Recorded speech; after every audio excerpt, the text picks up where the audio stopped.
open to anyone, all around the world. There's no way. The Chess.com Global Championship offers the dream of playing against the best. We are in for a wild ride. And hey, have we mentioned there's also $1 million at stake? The total pot is $1 million. No, that is not a typo. The prizes are unbelievably generous. The CGC knockout phase has hit crunch time. We began with thousands of players. Now only a handful remain. This is the most lethal way to convert things. And GG, a win for Duda, Robert. He is the winner of his group. No matter who you are, things are about to get very, very real. It's a huge collapse from Caruana. It all went downhill. And Dmitry Andreikin punches his ticket in unreal fashion. At stake, a trip to the finals in Toronto and a clean shot at the largest first place prize of the year. A brilliant game. And that is a ticket booked. My friends, it's the CGC round of 16. Who's headed to Toronto? It's time to find out.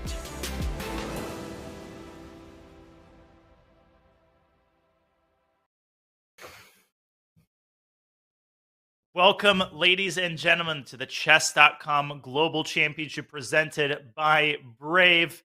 This is the round of 16. Today we will figure out who rounds out the bracket and who are the final two who will be booking their tickets to Toronto. I'm your host, Grandmaster Daniel Naroditsky. Alongside me today, the man, the myth, the legend, International Master Levy Rosman. Levy, top of the morning to you. Are you as excited as I am about the two matches that we have in front of us today? Yeah, I'm super excited. Listen, it's been months of this event, from the qualifying stage now down to this round of 16 before we all go to Toronto to watch 8 of the world's best try to become the first Chess.com Global Champion presented by Brave. I don't know if the title is also going to be presented by Brave, but let's just say it is. Today, we've got our remaining 2 matches. Okay, so today we've got 4 guys, and they are fighting for 2 spots to round out our round of 8. I'm super excited. We've got a lot of different interesting storylines to get into, but before we do that, I'll let you take us through some of the logistics. Indeed. Well, we will start with the round of 16 bracket, but before that, we wanted to give a quick shout out to our friends at Brave, who will be with us as our presenting sponsor for the rest of the CGC, including all the way through to Toronto. We are excited to have Brave with us. We are also excited to be viewing the round of 16 bracket, as some of the players have already booked their tickets. Anish Giri, Levon Aronian, Hikaru Nakamura, JKD, Wesley So, and Dmitry Andreikin will be with us in Toronto, but the other 2 spots are up for grabs. Levy, when you look at this bracket, what are your sort of general thoughts? What words come to mind when you look at the blood that has been spilled thus far? Well, I think in terms of blood spilled, it's, moves on an online digital board and then folks sort of very calmly and gently logging off of a computer. But yes, it's definitely been a crazy ride up until this point. We can start anywhere, but if we just start on the left side of the screen, it's everything that you would expect. You would expect certain people like Hikaru and young Krzysztof Duda to be seated as number 1, and they emerge as the winners of their group without a huge struggle much at all. You go a little bit further down, Wesley So winning the closest of matchups. You could even argue he should have lost that match to Jeffrey Zhang. Well, he didn't, all right? He disappointed you, and he snatched victory from the jaws of defeat to emerge. Dmitry Andreikin, on the other hand, has just been incredible, winning in 3 versus Fabiano Caruana. You look at the right side of your screen, Pankratov was the Cinderella story. Anish Giri put that story to bed and kissed it goodnight, as Anish has been incredible to watch in all of his matchups, winning matches with really no struggle whatsoever. And now today, he's going to be keenly observing Nepo versus Radjabov. Dingley Ren versus Nihal Sarin is fascinating, Danya, because one thing that we discovered that maybe nobody in the chat even knows yet is they have never played a chess game against each other. Is that real? I'm just like, I hear that said every time, and it doesn't register in my mind. And we will get to all of the stats from their individual matchups. Today, we have indeed 2 matches. Dingley Ren against Nihal Sarin, never faced off before, and Jan Nepomniachtchi against Timur Radjabov, who have faced off many times before. Both of these are elder statesmen. They are over 30 years old. But, if you just look at the moves that they play, you will realize that they may be advanced in age. Okay, that's kind of false as well, but they are most certainly not losing the fire on the chessboard. Levy, I mean, we've had days with 4 matches. Today we have 2 matches, but it's really not about the quantity of matches. The quality of today's matches is going to be incredibly high. Yeah, it's going to be incredibly high, even if it will be geriatric in your own words. No, I'm just kidding. They're playing from the old folks' home, actually. Yeah, they just checked into the retirement home, basically. We've got 2 really interesting storylines, but before we do that, just take a step back. We've got 4 names on the screen. 3 of them just played in the candidates. The entire allure of the CGC has been who is going to be the new fresh talent that emerges, who is going to be the interesting story. Nihal Sarin just beat a multiple-time world champion, and he is, in my opinion, a top 4, top 5 blitz player in the world when you talk about 3-0, especially in the online format. Number 3 is probably sitting right here on the screen with me. That's really the fascinating thing here. We don't know Nepo, Radjabov, Ren, Nihal Sarin. I don't know what will happen in these matchups, but I can definitely tell you that I keenly await to see if Nihal Sarin will be that name, if he is going to be that guy, the young teenager from India who is supposed to be the prodigy, supposed to be the future. Well, let's see it today. Ren's the 2nd best chess player in the world in classical and a world championship contender. Let's not forget. No, what an incredible 4 players we have on display today. Let's take a look at the individual matchup cards, starting with the match between Jan Nepomniachtchi, a.k.a. Nepo, and Timur Radjabov. Jan, well, he's not used to being the younger of the 2, but Timur Radjabov at 35 years old has over 20 years of experience at the very highest level. He defeated Garry Kasparov in a classical game of chess in 2003, and ever since he has just sat firmly among the highest echelons of chess power. Their head-to-head score, a lot of draws. Nepo leads significantly, both in rapid. He's won 1 classical game and never lost in classical. Levy, we're not debating that Nepo is the favorite here. He is the favorite, especially after his recent string of incredible performances, which never seems to stop. But Timur Radjabov, one of those guys who is consistently underrated, even though his resume is unimpeachable. No, it's not. Yes, it is. No, it's not unimpeachable. I don't know. There's too many yeses and nos in there. But yeah, it's essentially, in short, I completely agree. And once these guys are done getting their hip replacement surgery, because they're so old, as you said, that was good.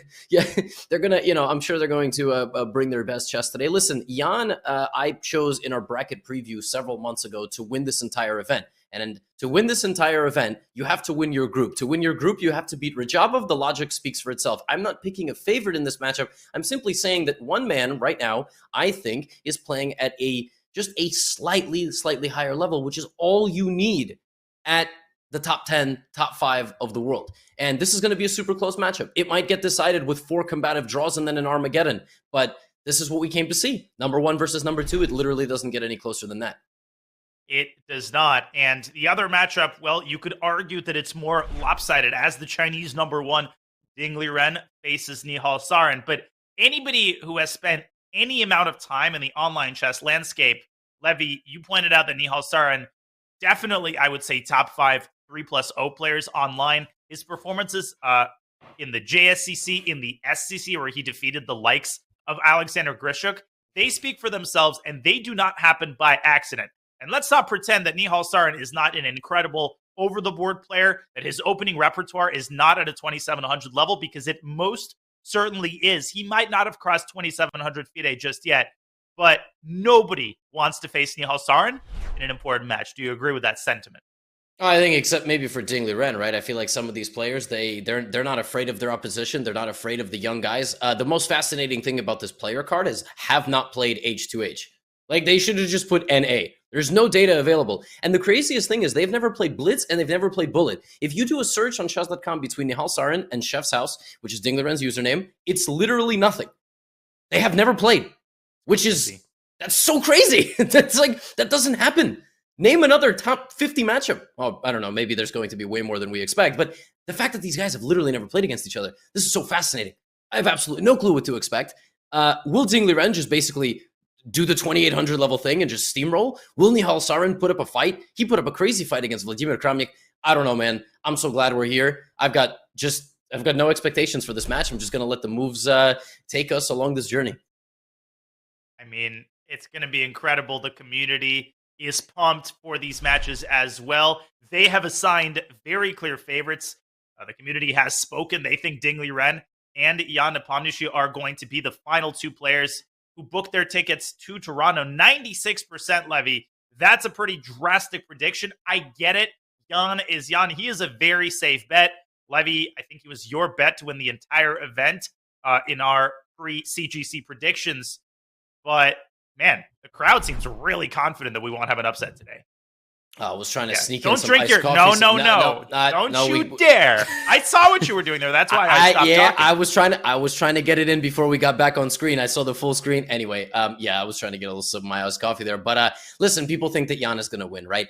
Whether it's 96% of people or 83% of people, people have favorites in these matchups. I have made fun of some of these predictions because they've been so lopsided, but most of them honestly come true. It doesn't matter if they come true in the Armageddon or they come true in 3 games. Some have been ridiculous. Sevian was one of the famous ones that scored the victory despite being a massive underdog. But if the community thinks you're going to win, you still have to play. Unfortunately, you do not just get to win based on votes. Jan is clearly the favorite. Jan is very clearly the best chess player in the world, in my opinion, not named Magnus Carlsen. You could argue Ding Liren is tied right there with him. So, like I said, you want to win the whole thing, you got to win your group. To win your group, you got to beat Timur. And to win Timur, you got to beat... No, that logic... See, the problem is that sounded so smooth, and I wanted to continue it, but I can't. And so the big question today, who is going to be on Expedia or on Kayak or on Google Flights this evening looking for tickets to Lester B. Pearson International Airport? Will it be... Who will it be? Will it be Jan Nepomniachtchi? Will it be Nihal Sarin? Will it be Ding Liren? It's going to be an epic showdown today as we have 2 mouth-watering matchups on the docket. And before we jump in, a quick reminder, ladies and gentlemen, of the format. But before we even do that, Levy, well, any overall thoughts?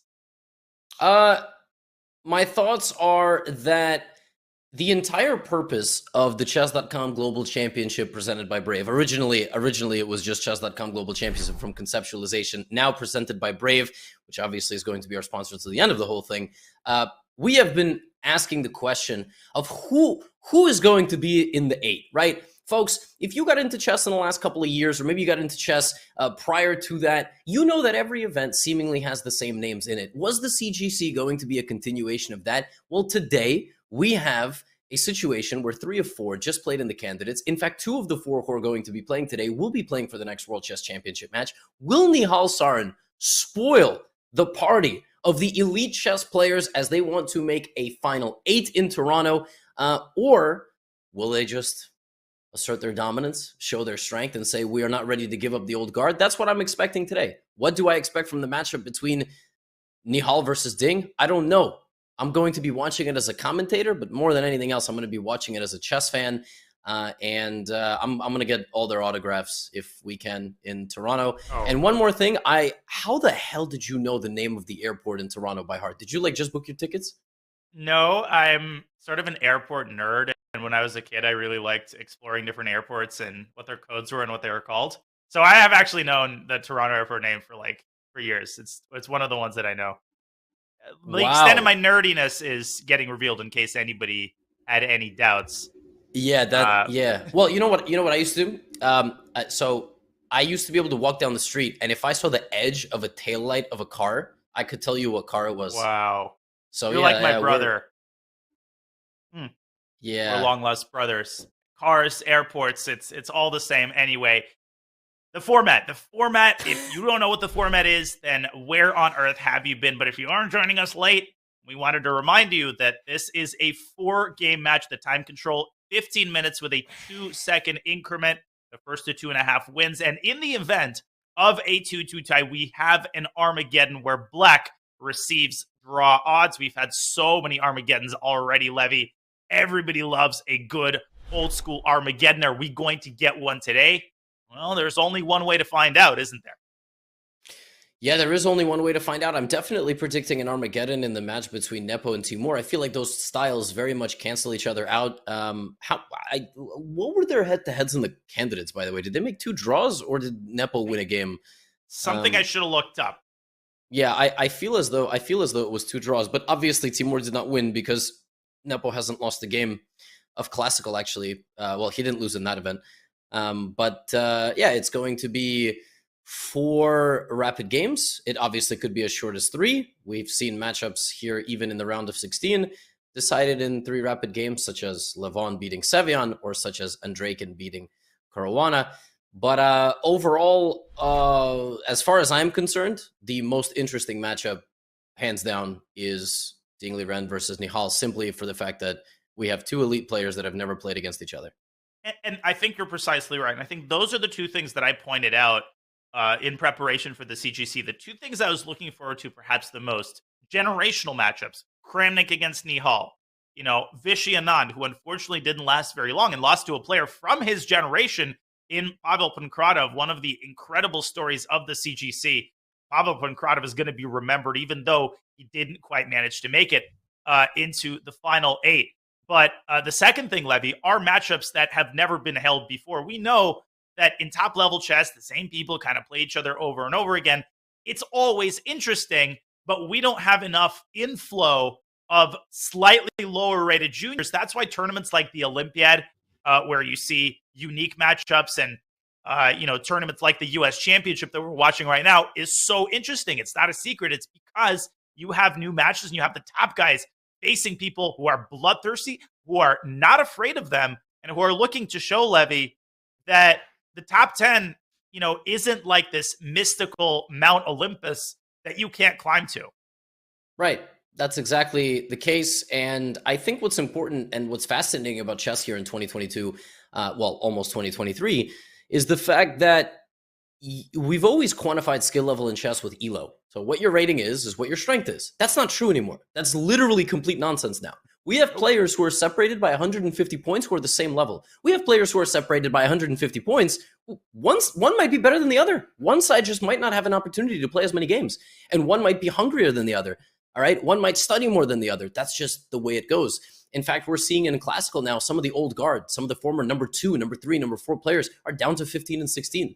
They're at their lowest rating in years. It's just sort of what happens. It's like the changing of the guard, the young, hungry teenagers with more resources to chess than ever, more access to chess content than ever. And I'm not talking like, my YouTube content, or, well, no, they probably do watch your speedruns. I feel like they, even if they're 2750, they can learn something from Naroditsky. Absolutely believe that truly in my heart. But end of the day, you're making me tear up before the games have started. Well, speaking of which, I'm gonna boost your ego a little bit more. Can you please tell the audience your final score yesterday? Many of you may not know this. Danya played a blitz match yesterday against Magnus Carlsen. And what was the score, Danya? All right. It was 24.5 to 30.5. Magnus won. I did not manage to win, although I was leading 4.5, 1.5. I took out my phone to shamelessly take some photos when that was happening, because I knew the losses would start eventually. But it was 6 hours that I will probably not forget anytime soon. Yeah. And I mean, you went for a 6-hour marathon there with Magnus. You almost split 50%. The third best 3-0 player in the world right here, as far as I'm concerned. I always say it's Magnus Hikaru and Naroditsky, and it ain't even close. I think you're the best third. Danya, would you actually, I'm not going to make you agree with this. I'm just going to say this right now. Over any 6-hour period, I think you are the best 30-second player in the world. True or false? I mean, I think Ali Reza and I would probably split gold. Okay. Since Andrew Tang, I would say, used to be better, but, Andrew's focusing on slightly more important things like college. So I would probably put myself in the top 3. I'd have to agree with you.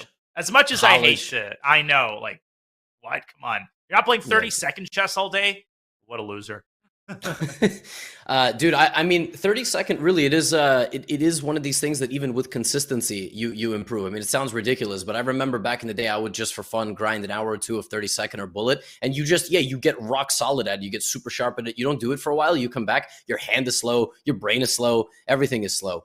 I think we have the players here slowly loading into their games, but Yeah, I mean, in the meantime, you went 50-50 almost with Magnus Carlsen. That's amazing. And take me, you and I discussed this when we recorded the podcast episode together, but like your emotions of like getting the opportunity to just be with Magnus for 6 hours. Like he wants to play you.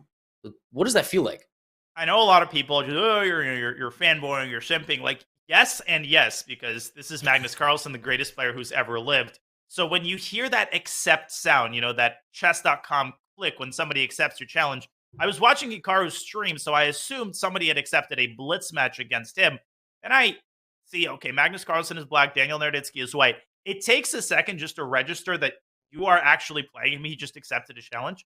Drop everything. My phone is off. My other monitor is off. Blinds are closed. The match is on, and I just can't transmit the level of concentration that it takes to literally not lose every game. But that's what I live for. I mean, it produces such a rush. Every second that, he's spending playing you rather than playing somebody else, the way I was thinking about it, I wanted to make it worth his while. Because, he's easily bored. As the greatest player on earth, you're going to be easily bored. And my goal was to keep him interested. I think I managed to do that. And I think these two matches are going to keep us interested because on that note, Levi Rosman, the games have kicked off. Dingley Ren with the white pieces. Thank you for being so kind to me. You are going to be making me blush all coverage long, but I'm going to try to cover the games. Yeah, we have a Tarrasch defense here from Nihal. I mean, this is like one of the most forceful ways you can play a Queen's Gambit declined. In fact, as early as move 1 and 2, this is not 19th century chess anymore. I mean, d4, d5, c4, e6 is almost very rarely seen, right? Like, if you're going to play e6, d5 nowadays, you're going to do it in a different move order. But this has been seen a handful of times. In fact, Danya, this was seen really recently at some very elite level. What was the game? Do you know what I'm talking about? I swear we just saw this line. Might have even been an over the board. You're putting me on. I don't remember. Fill me in. Oh, no, okay. So you remember that there was a top level game, but you don't remember which one. Yes. I'm gonna try to find it. Maybe. Let's see. I feel like it happened like a week ago or something. Okay, very interesting. As you're finding it, we're having a lot of transformations here in the pawn structure. C5, C4 by black. That was a really, really big move. So we're not going to get an isolated queen pawn position, which could have arisen if white had taken the pawn on C5 when he had a chance. But the drawback of this structure is, of course, the D5 pawn, which black must keep as well protected as possible, especially in light of the fact that the knight on F6 is pinned. Is Dingley Ren about to play F4? F4. Oh, never mind. Oh, whoa! Lots of trades. What do you make of this? Look at black's kingside. Yeah, black's kingside looking a bit suspicious. Although king h8, rook g8 might be on the way, and Nihal might argue that actually it's white's kingside that looks suspicious. Yeah, I was about to say bishop f3, knight e2 looks really clever to render the bishop on b4 completely useless, but. This is a massive, massive risk by Nihal. He's not looking to stabilize with black. He's looking to instigate. He's looking to win game 1. I mean, it's very, very clear in his opening choice, the way he's playing. He wants to unbalance this game and put Nihal Sarin and put Dingley Ren on the spot for minute 1 of this match. King g7 as he continues to blitz out his moves, Levy. This reeks of preparation. You just don't play a move like this unless you've seen it before, especially not in 2 seconds. Yeah, he's played every move instantly. Nihal has played this himself in the Olympiad. He played like this, but the game went completely differently. So I think Nihal has some very good preparation here. In fact, he played this against Melkumyan in the Olympiad, and then last year he played this in another over-the-board game, and he beat Parham Maksudlu, like in a classical over-the-board game. Black in a classical game. Holy smokes. So Nihal really likes the Tarrasch defense. I mean, he really, really likes it. And wow, A4. You almost never see the move A4 played when there is a bishop sitting on B4. Like 99% of the time the A pawn is touched, it goes to A3 Levy. Yeah, that's a fascinating move. Is the idea like A5? What is the idea? What is it? So. 2 things. I think maybe one of the ideas is to prevent black from playing b5 so that later on, when white plays the move b3, it comes with greater effect because black can't easily support the pawn. So maybe we'll see something like rook c1, as weird as it seems, to prepare b3. But I agree with you. A5 definitely was an idea, and that's why Nihal played b6. Yeah, and Nihal is playing this super aggressively. Okay, bishop back to d6. I mean, listen, so fast. I know, so quickly. I wonder what are the next few moves by black. Does black want f5? Is that something that black is interested in?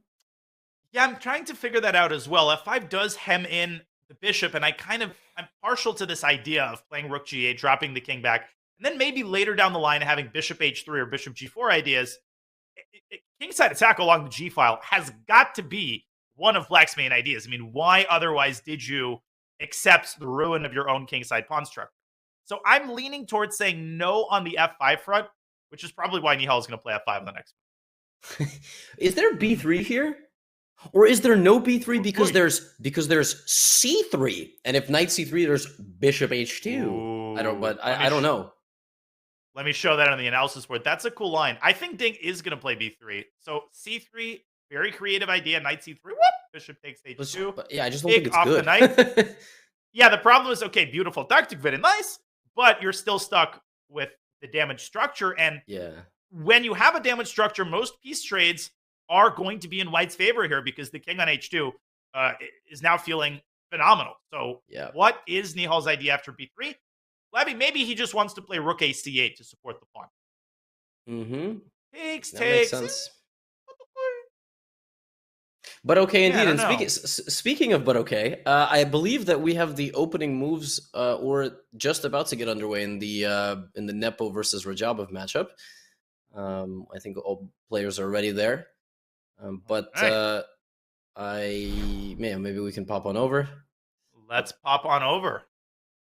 Yep, we have actually that was unexpected. Wow. Whoa. No Catalan. Yeah, Jan allows a Nimso. Woo. Yeah, this is rare because wait a minute. When's the last time Jan allowed a Nimso with white? I know. And he's been playing the Catalan just automatically, really, in all online events, like exclusively. Preparation, no preparation. Not only does he allow the Nimso, Levy, it's not just a queen c2 Nimso and e3 Nimso. He plays the sharpest line available, the same-ish variation with 4f3. What a choice. Yeah, this is one of the sharpest lines. It's not good. It's not good for white if your goal is to get an advantage according to Stockfish. There are multiple ways for black to equalize, but it is so sharp.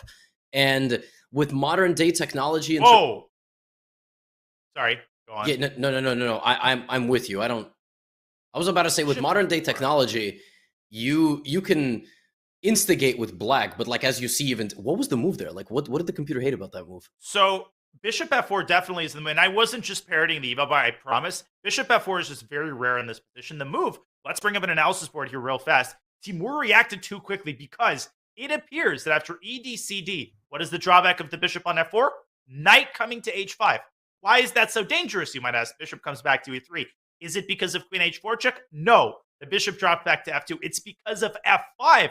And Levy, with white's kingside entirely undeveloped, this is borderline lost. This is so weird. Yeah, this is super weird. What's happening? I don't know. By the way, I just pulled up a stat. The amount of times in his life that Jan Nepomniachtchi has been white in a Nimso is 17 times.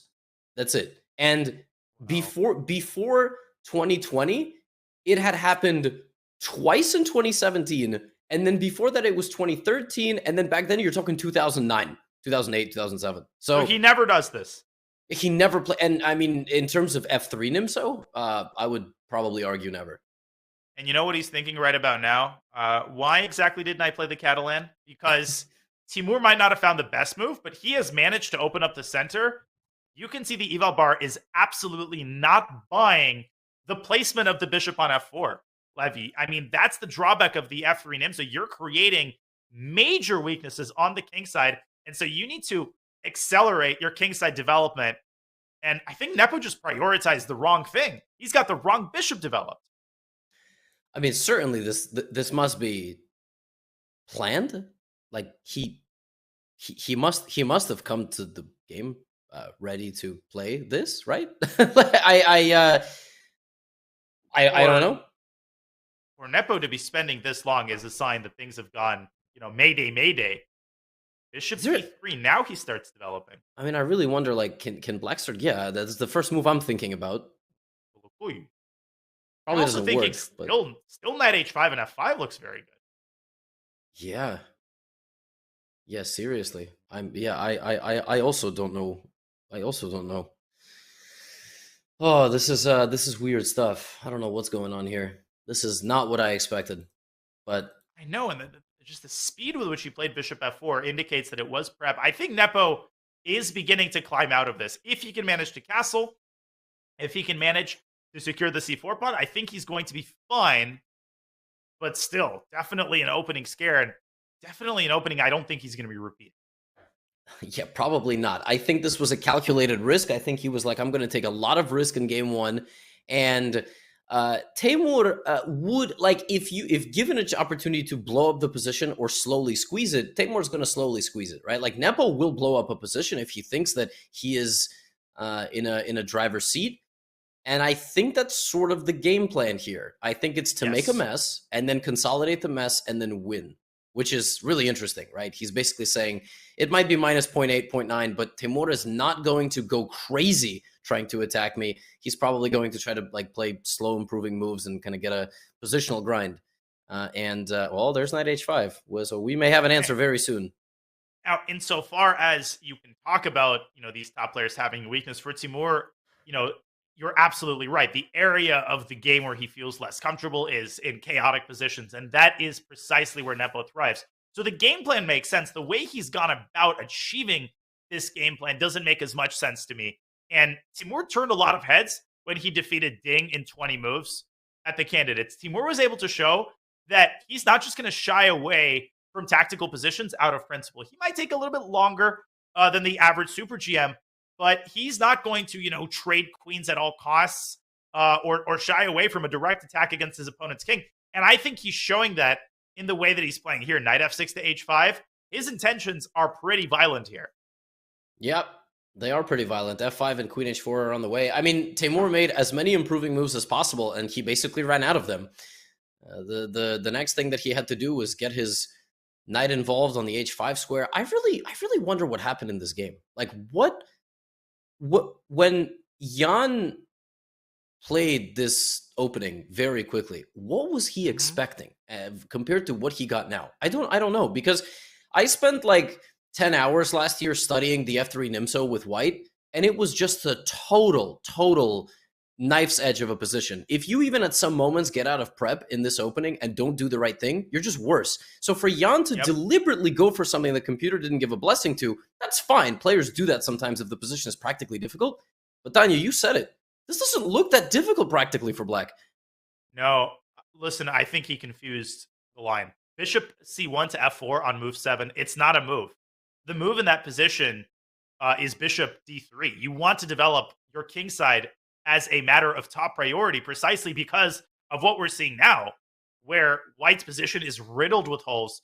Black's got clearly defined play on the king side, and you don't want to get into a situation where you are worse, both positionally and tactically. What do I mean by that? I mean, your king is less safe than your opponent's king, and your opponent has better control of key squares in the position. I think Timur, he can play as simply as knight takes g3 levy and queen f6, and then you've got all sorts of threats against this vulnerable knight on c3. Maybe Nepo can hold on by bringing his rook to c1 in timely fashion, but he's not going to be having fun for at least the next 10 moves. Yeah, he really isn't. Well, I think his fun depends on whether or not Radjabov allows him to have fun. That's at the end of the day, Radjabov is going to be the one determining whether the white position is going to have fun or not. It's important to keep an eye on the clock as well. Black has a 1.5 minute time advantage, which against Jan can fade so quickly because you sort of sit there and you're like, okay, I'm better, but how? I'm better, but how? I'm better, but how? Wait a minute, I'm down 6 minutes on the clock. I think Jan, exactly. Jan and MVL are very similar in that way. They are fast defenders, right? So they try to get out of unpleasant situations, not by playing the board always, but also playing the clock and making it practically difficult. Yeah, so that's a great call. They're not just fast in general, they're also fast when they're defending. That's actually a very important point. Yeah, because a lot of us, when we defend, we get mad, sad, we sit there, we get... No, not these guys. They just play moves. They just play moves. And by the way, it's down to 50 seconds now. He plays moves and he tries to confront his opponent with practically difficult decisions. Like here, bishop f4 to g3. Take me on g3. Do you play queen f6?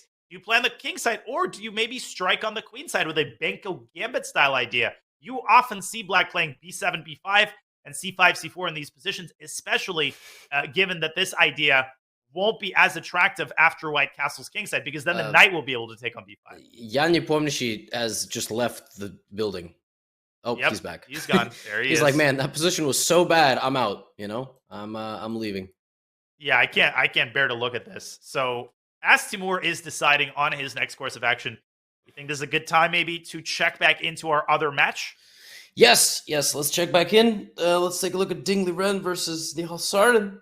And Ding is doing what he does best. He's trying to surgically exploit certain problems of the position. Rook a3 is an interesting move. Rook b4, sorry, is an interesting move. Queen a2, and does black have rook a4? Or is that even a good move? I don't think to wrap my head around like what's happening here. The one clear determination I made is that d5 is currently hanging, unless I'm hallucinating. Yeah. But you could envision some situations in which black actually sacrifices that pawn, maybe if it leads to a queen trade or a rook infiltration to b2. So I would not rule out the move rook a4, even though it sacrifices the pawn. Maybe that's precisely the kind of conditions under which you want to sacrifice the pawn. Yeah, I also think the rook can go back to c4. This is such a tangled web of a position. Yeah. I mean, there's so many pieces staring at one another, but look at Nihal, 4 minutes up. Very confident play from him. And he's just kind of a nightmare. Like he's just so quick. Such a practical player. And if we bring up an analysis board for a second, I want to explore rook a4 for a second. You proposed that, Levy. I really like this idea. What happens after takes, bishop takes d5, and just a3? I don't know about you. I hate these types of positions with white, where you have to deal with a passed pawn that is ineradicable. The only way you're going to get rid of it is by sacrificing an exchange on a3. And that's just not a palatable option for me. Yeah, actually, I rejected my original idea because I saw that d5 was under attack. But, I mean, in this kind of a format, with 9 minutes on the clock as opposed to like 20 seconds. By the way, Nihal would probably do this in a blitz game anyway, but this looks really, really hard for white. And it looks like it will probably just be some sort of endgame where white has more pawns and black has more material, and it'll probably just end up being a draw. But I mean, but okay, in the event of queen trade, the pawn becomes very active. So maybe white has to play something like d5 here and try to get the knight active. But I can bet you a silver dollar that Nihal is calculating this very line right now. And because of the sunk cost levy, you invest 5-6 minutes, it makes it a lot more likely that you're going to go for a line like this. Yeah, it's really frustrating when you calculate for a long time and then chicken out, and then it turns out to be the best move. That's sort of like the worst of the worst. But these players in these critical moments are extremely accurate. It's what gets them to the round of 16. It's what gets them to a round of 8. The best players in the world, when they take a lot of their time percentage-wise, they are going to probably find that critical idea. There is no concrete reason to not play rook a4. It's more of a feeling, right? Like Nihal might not see the concreteness of all of this 7 to 8 moves down the line. It's very tough. Like once you get deeper into endgames to calculate everything with no time on the clock, but he'll play rook a4 based on the feeling that he gets sufficient compensation or the lack of that feeling. Yeah, I mean, you can just see the wheels turning in his head, and rook to a4. What a decision by Nihal. And this is why I love watching him play. Doesn't matter who he's facing. He's not going to shy away from principled continuations. If he believes in his calculation, guess what? He's playing the moves. And that's what makes this young generation so ridiculously dangerous and terrifying to play. It's not that they don't respect the top guys. They respect them as chess players, but they're not going to change the way they play just because the number in front of your opponent's 100 digit is an 8. Yep. And look at Nihal a3. This is the line that we were calculating. I think Ding Liren now realizes he is going to have some serious struggles defending this pawn. Having said that, white still has some decent practical chances, but the evaluation, I can't see the number, but it's around 0, right? 0.0. Yeah, and let's think about that. It's zeros, but black is down a pawn. So white is supposed to be +1, but black has a full point of compensation. Right here's the critical moment. We saw this whole line. So what is Nihal going to show us here that we haven't seen already? Because white is about to play knight d4. Okay, queen e4, but now still knight d4, right? So what is Nihal going to do then? You have to prevent rook c2. Knight d4 is on the board, but now rook b8, and the rook is infiltrating to b2. Oh my lands, this is getting dangerous. And here's what's critical, Levy. Rook d2, not an option, because then the rook slides to b1, and white has to give the queen away. Yeah. Oh my goodness. Wow. So what was the move instead of knight d4? What was Stockfish saying there? Knight d4 was a very like lazy and natural move. I mean, the only move, according to Stockfish, let's bring up an analysis board again. Queen a1 check, which in and of itself isn't that crazy. Here's the idea. You're provoking f6, and then you're sticking the knight on f4 and going to e6. If black drops back to g8 instead, the only path to a draw is queen f6. Black can drop the queen back, queen g5 check, and now you're supposed to play knight d4 and allow the pawn to get to a2. This is inhuman. I mean, you have to find 4 or 5 computer moves cold-blooded like that. Possible. Yeah, and basically what we just saw in front of us, right? We saw both guys looking at the exact same thing. Okay, we saw both guys both analyzing 5 moves deep, if we can just go to the live board. And I think so Ding played knight d4, the way you and I also kind of lazily played knight d4 because it looked like the natural move. Ding only looked at moves falling down the board like a waterfall toward him. But sidestepping with the rook to go to b2, I think that totally eluded him because he wouldn't have played knight d4 if he saw rook b8. And that's sort of the level difference at the highest chess echelon is you both see 5 moves, but one guy sees 6. All right? Or you both see that move 6, but you misevaluate it. Ding, I think, totally missed rook b8. And now he's going to have to defend this unpleasant position. And it's not totally lost. I mean, he is going to mount a last stand on that a2 square. And in some situations, you know, if he can sack for the pawn and then win also the f5 pawn, he will have serious drawing chances. The big question here for Nihal, does he want the queens off the board? And if the answer is yes, then we're going to see queen c4. What about h5 or something? I don't like. What if? Look at you. But is rook d4 a concern right now? Like, are you? It is because I guess the queen will be sent to f3, which looks like a good square, Levy, but it doesn't have access to d1 or e2. But what's the move? What's the h5, rook d4, queen f3? What is the move? Like, I'm missing it for sure. I don't know what the move is. But what is the move for black in this position? Oh, for white in that position. Yeah, like h5, rook d4, queen f3. Can we put that on the board? I don't know if we can. Yeah, we got an analysis board going here. The move is queen c2. And apparently black has a crazy f4 move. But okay, moves are being played on the board. Yeah. Oh my god, what? Did he play king g6? Back to the live board we go. King g6, fearless? What? Oh, because he got checked. Oh, because he got checked on a1. Oh, yeah. But still, a lot of people would play f6 here. I don't want to put my king on g6. It's scary. It's actually the safest it's been all game on g6. It's unassailable. The knight can't reach it. The rook can't reach it because this f5 pawn is providing excellent cover. And guess what, Levy? Black's rook is now inevitably going to infiltrate to the second rank. Yeah, this is incredible. The knight on b3 is just completely defenseless. It must move. It has got 2-0. It's a very rare case of 2-0, right? It's basically white gave a check, removing the defense of the knight, and now white has to move.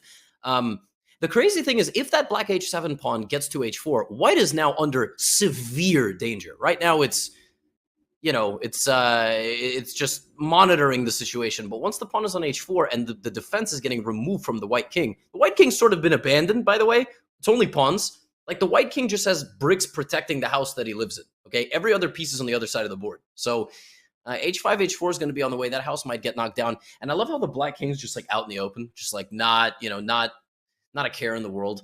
If Nihal wins this with black, this is just exceptional. But I don't want to call it yet because obviously more chess has to be played. Oh, it's not over. But Ding, with every ticking second, it sure looks like it might be over. He's got 2 minutes. He's nowhere near. The defense is just starting. I mean, Nihal hasn't even begun his initiative. It'll really begin the moment he puts his rook on b2, and it's not necessarily, Levy, that black will win in 2 or 3 moves. The problem is that white doesn't have superiority on any side of the board. He's dealing with the a pawn on the queen side, and as you've been indicating, he's dealing with a potential march of the h pawn as well as a second rank assault against the f2 pawn on the king side. So wherever you turn, wherever your eyes dart, you're basically getting checkmated. And as I've been talking, he's dropped another 20 seconds, and now he's below 2 minutes. He has 1 minute and 40 seconds. He has 100 my seconds to goodness. figure out this game. And there it goes. I mean, that eval is going to plummet. You just cannot defend this position with this little time. And you know what the thing is? Nihal does not screw up advantages very easily. Like, Nihal keeps advantages. That's the problem for Ding. No, his technique is excellent. It's one of the most impressive facets of his very multifaceted game. The big question here, where is he going to put his queen? My guess, queen c4 to e2, followed by rook b2. Ding is trying to activate his knight as much as he can, but Levy, once the rook gets to b2, the white queen is going to be totally hemmed in on a1. And without the queen, it's going to be very difficult to get anything going against black's monarch. Absolutely right. Even if white does get the knight to c6, like, what is the next move? I mean, you have to rely on knight e5 check. Maybe you really want to trade the knight for the bishop because then the pawn on a3 loses a defender. I don't know. Basically, what white is hoping for is to trade everything and get into a queen endgame and give perpetual check. I don't think white can actually realistically hope to win this game anymore. No, white is on the defense. And look at that. He plays a move. Stockfish just stays right where it is because he doesn't give up advantages.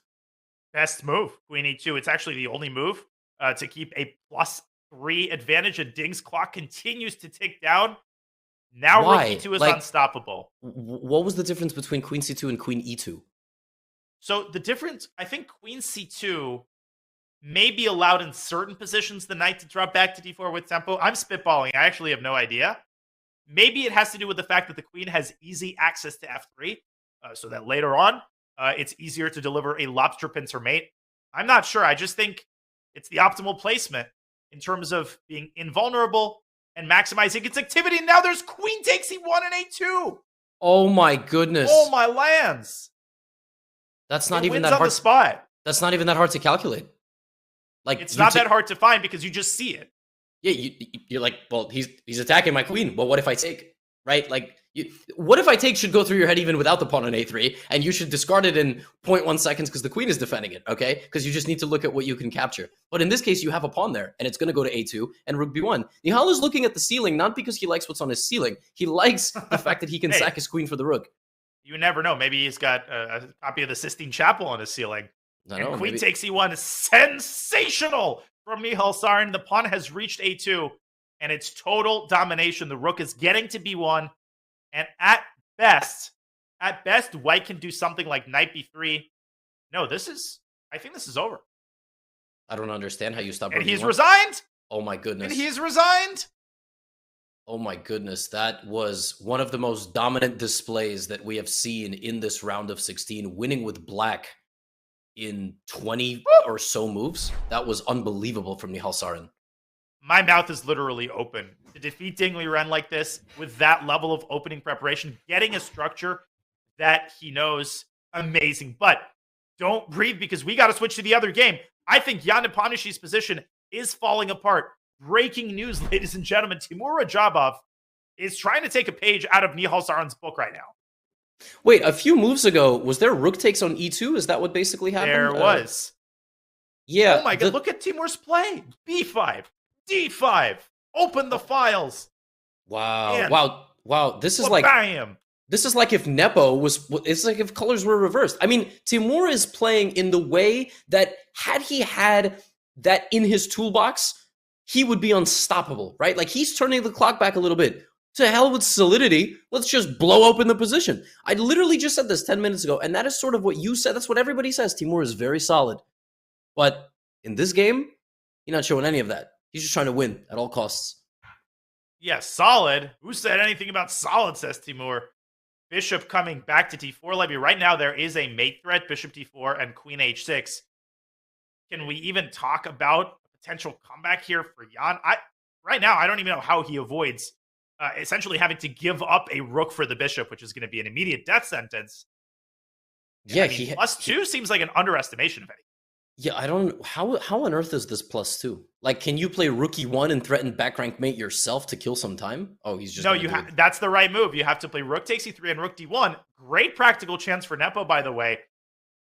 He's got to put all of his eggs in one basket, and that is the pawn on D5 basket. He has to make something out of that pawn.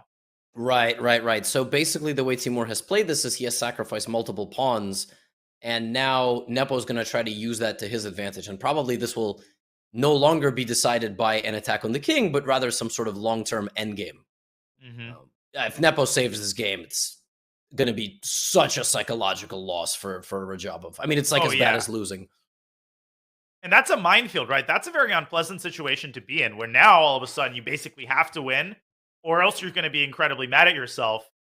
And Nepo's only chance here, I think, is to get Timur, let's say, under 2 minutes. Get him under 2 minutes, keep the pawn on D5 alive, maybe find a way to push it to D6. Whatever you do not lose the D5 pawn. Yeah, if you lose the D5 pawn, the game is most certainly over. What is going on today? We have seen some King F8 getting that what rook a move. again. Yeah. That's another excellent move by Timur, using the king, kind of like a goalie who comes out for that final corner kick. All hands on deck. And Black is very close to getting the queens swapped. And if he does that, well, that's, another piece of bad news for White. Yeah, I'm not sure. Do you trade queens here with White? Because obviously you don't want to trade because you're losing. On the other hand, you understand the significance that maybe you'll hold a rook and pawn endgame with an extra bishop, but I don't know. I don't know what you do here. The black queen is so active. I guess it depends on where you trade queens. But the problem is, even after a move like queen c4, even if the conditions for the queen trade are optimal, I mean, you think about that position, the black king gets to d6, blockades the pawn. All of White's queenside pawns are going to be on light squares. No. There's no way Nepo is holding it. Look at the clock. Nepo has 2.5 minutes. Timur has 4. I can repeat that 5 times, and you wouldn't believe me if I said that coming into this game, especially given that Jan has the white pieces. This opening experiment has been a fiasco. Absolute fiasco. Absolutely. And yeah, Nepo was a bit shaky in that matchup versus Svidler, but at least he got the job done in the Armageddon. But this is a completely different story. I mean, Timur has played some amazing chess in recent weeks, and it is on full display here, and it only continues. It continues indeed. He blockades the d6 pawn, a very careful move. Bishop d7. It's still not over. Jan is doing everything he can, to keep a glimmer, a spark alive. He still has the d6 pawn, Levy. As long as he's got a passer, I'm willing to say that the game is not over.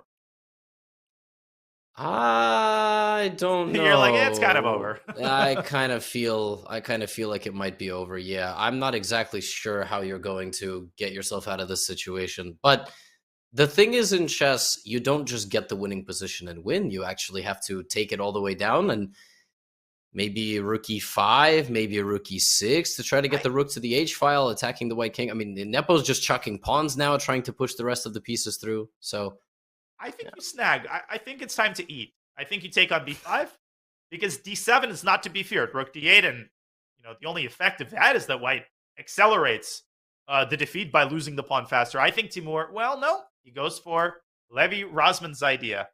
What a terrible decision. Oh, it's awful. I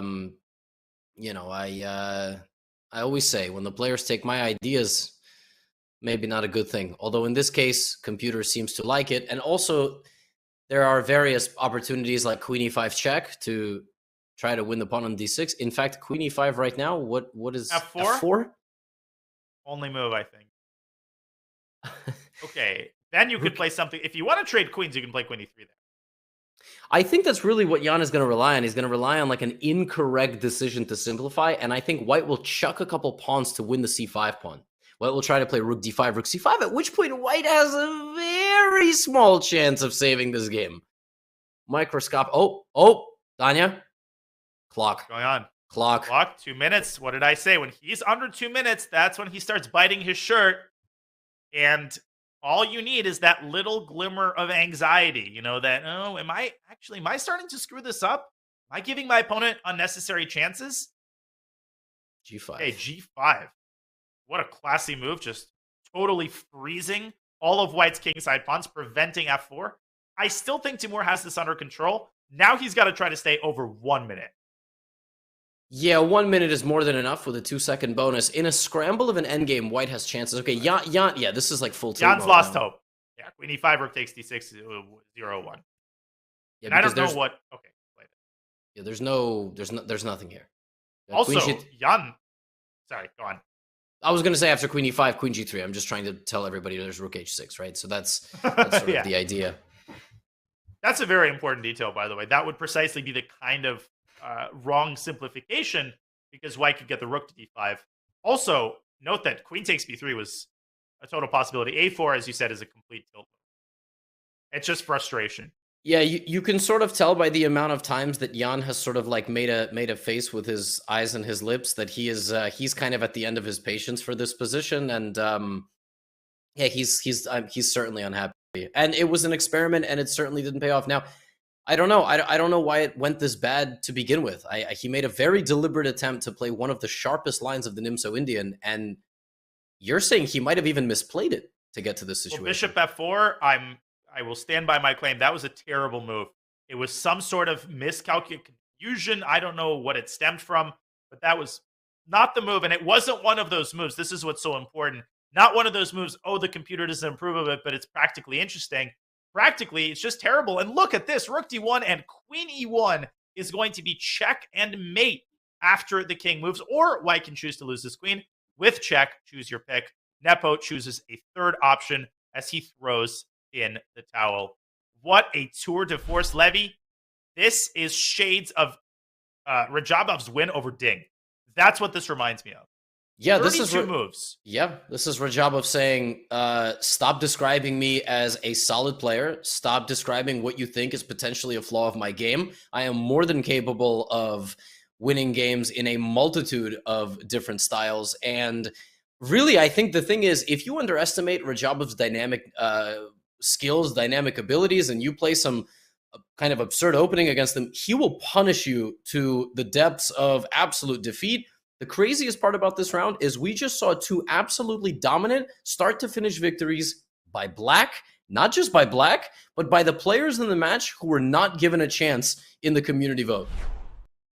Yeah, I mean, what people seem to forget is that you cannot hit 2750 and stay there for decades unless you are a ridiculously well-rounded player, a player who is constantly able to adjust on the fly. And speaking of adjusting on the fly, maybe it's time to adjust your browsing experience. We wanted to thank our sponsor, Brave, because Brave means private browsing and so much more. By default, Brave blocks ads and trackers on every page and video you visit, even on YouTube. No ads means up to 3 times faster page loads, faster streaming, and faster playback. It means 35% longer battery life while saving on mobile data and internet bandwidth for Android, iOS, and desktop. Get the best browser for gamers, streamers, and creators. Switch in 60 seconds at brave.com/chess. Well, the Global Chess Championship presented by Brave will return with Game 2 after a sensational start to both matches by the player with the black pieces. Don't go anywhere. Game 2 coming your way on the other side of this short break.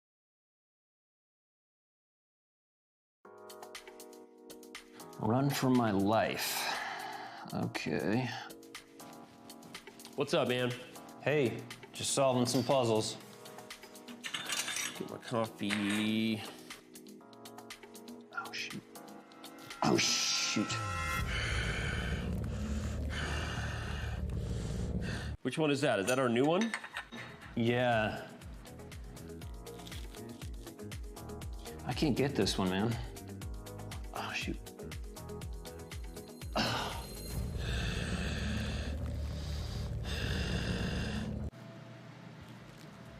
What's wrong with you, man?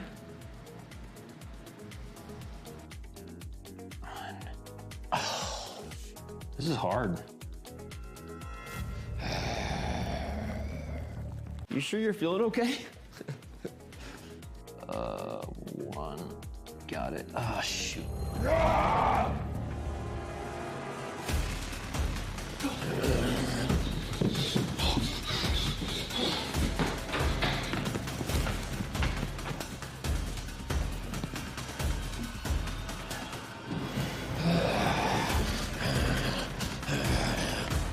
f5? Bishop takes c1.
We are back at the Chess.com Global Championship presented by Brave, where Jan Nepomniachtchi, as well as Ding Liren, have just suffered devastating defeats, in Jan's case, at the hands of a bloodthirsty Timur Radjabov. As we look at Jan's pensive, just uncomfortable facial expression. Jan, at 32 years old, Levy, he's so experienced. He's been in these situations before. How does he recover mentally? How does he recover on the chessboard? What advice would you give him if you're his boxing coach? His boxing coach. I've got. Well, you're the guy in the ring, you know. Well, I don't know actually if Jan has found himself behind in many matches early. I think Jan is a fast starter. His whole thing is, can he keep the consistency throughout and kind of not lose his path? I think Jan is in a very unique position right now, and I think champions are made in a variety of different ways. Best analogy I can give you, UFC champion Charles Oliveira has won his last 3 championship fights, and he's been knocked down in every single one of them. A punch has landed, he's dropped to the ground, he's gotten back up. I think Jan can chalk that game up not to any sort of chess skill, but rather, I played some nonsense in the opening. For the next few rounds, I am not going to play nonsense in the opening. But the truth is, at the highest level of the game, more often than not, games will end in draws. When you have to win, that is when things get weird. So will he try to go all in immediately in game 2? Will he try to follow the philosophy of stop the losses right away and try to win with white in game 3? I don't know. But we are most certainly going to find out. He has lost games in his life, but he generally does not get blown off the board. So not like that. Yep. I don't remember the last time he lost a game like that. And knowing Jan, I think he's going straight for the win. The problem with that, Levy, is that if you lose this game, you go down 2-0. We haven't had a 2-0 comeback in all of the CGC, and I don't think we will. I think with this caliber of players, it's virtually impossible. And you can see already a very clearly defined strategy by Timur. Very solid, Soviet schoolboy approach. Doesn't want to get into the semi-to-rush. He wants a symmetrical, solid position. And I love that strategy for Timur because that's going to serve to tilt Jan even more. Wasn't d5 here played by Hikaru versus Linier, or was that a slightly different move order? I think that happened a bit recently. I think it was. I remember that game. Yeah, but I think White had castled instead of playing a3. But all these move orders just confuse me ultimately. Ooh, bishop e2 though. I'm used to the bishop dropping back to a2 in these positions precisely so that d5 remains on the table. Yeah, like bishop if you e2, I don't know. If you've already played a3, you should go to a2. But if you haven't played a3, like that's the thing, right? In this position, like the fact that White has played a3 makes it so that bishop a2 is possible. But the way he did it now, can't Black even maybe make it really unbalanced? Like c4 is an option maybe in some positions. cd4 also. But yeah, I mean, listen, cd4 and bishop b7 is usually not an option with the bishop on a2 because White has d5. Actually, I want to pull up an analysis board. That's an instructive point. Bishop a2, takes bishop b7. You're one move away from blockading the pawn, but White pushes d5 with a huge initiative. With the bishop on e2, c takes d4 is always going to be on the table. But Levy, I agree with you. c4 also definitely to be taken seriously. Kind of Nihal style. Yeah, c4 just shut the door. Okay, plays bishop b7. But now you see. Yeah, this is the problem. And b4 and draw. Now I think it's just totally symmetrical after b4 and bishop b2. Yeah, this is not great. I guess Nepo is not taking the strategy of win at all costs, which kind of makes sense. If you lost a rough game, you equalize with Black. But he's got to win at some point. He's got to win at some point. The game isn't over after b4 and bishop b2. I just don't see Timur losing that position. I just don't. It's just so symmetrical, and there's a high probability of total liquidation on the queen side with, at some point, White playing a4 and then b5. And if the queen side pawns are traded, you might as well sign the piece. Yeah, I mean, if anybody's going to win, it's going to be White, because in positions of total symmetry, let's not forget White goes first, and White begins to ask all the questions, you know? So, in this case, yeah, Jan is, Jan looks really unhappy, but, or I don't know, maybe he just looks focused, but. Yeah, always hard to say, but you're right, Levy. He hasn't been in this spot forever, and that's the definition of suffering from success. I mean, you just like forget what it's like to be down in a match and to be playing poorly, and you oftentimes lose patience with yourself. You know, you saw that with sports teams like the Warriors, whom I love dearly. You know, last season, they had a couple of games where they were down, 10, 15 points at the half, and they just kind of had a meltdown because they're just not used to being in that situation psychologically. Let's see how Jan handles this. Yep. Has the other game started, by the way? Because I'm kind of bored. Like, no disrespect. Do we have anything else to watch? They haven't started yet. Okay. You're stuck with this one. I'm sorry to say. They might literally draw in like 5 or 10 moves. I don't think Jan has any interest in playing this position I mean, it's almost completely symmetrical. It is. I mean, if anything, I think Timur should be on the lookout for chances to seize the advantage, because if you're frustrated, you're like, man, I didn't create any chances. Jan has been known at times, to make a couple of careless moves, but we'll keep an eye on this game. I have some very good news for you, Levy. We have another channel on the television. It's called the Dingley Ren Nihal Sarin channel. Yep. And we are going to switch to that channel. Yes. Wow, look at this. This is some sort of meta. So C3 has really gotten popular recently because it's a way to move order Black into a better London. You're aware of this, I'm sure. Like, generally, if you play bishop f4 on the third move, Black can play the immediate c5. Then considered totally fine for Black. But C3 deliberately makes Black make a move first to make c5 impossible. Now, Black could still play c5, and then you get a reverse note boom variation, which is just one of the most insane variations in all of chess. I had that recently in an over-the-board game. and it was a disaster. I didn't remember the line at all. I had to basically make it up over the board. My opponent knew 20 moves of theory. It's a very annoying line, and you see Ding is pausing here, not because he doesn't know any chess past move 3, but it's a tough line. It's an annoying line, and it's clear Nihal wants to play a London. Yeah, and let's pull up an analysis board because I want to show what the note boom variation actually is. C7, C5. D takes C5, and the point of C3, Levy, correct me if I'm wrong, becomes clear after E6, because here you're able to play B4, and I think the actual note bump structure arises after something like this. Takes, B6, A4, you give up C5, and you push B5, and all of a sudden, you actually have connected passers on the A and B files, which is pretty crazy. By move 9, you haven't even put your clothes on in the morning, and you're already dealing with 2 connected passers. This is not palatable for most players, especially not for Ding Liren. If we go back to the live board, he has avoided this scenario by first playing E6, then pushing C5. Yes. And as is very typical, Levy, queens on B3 and B6. Right. You see that on the daily in the London.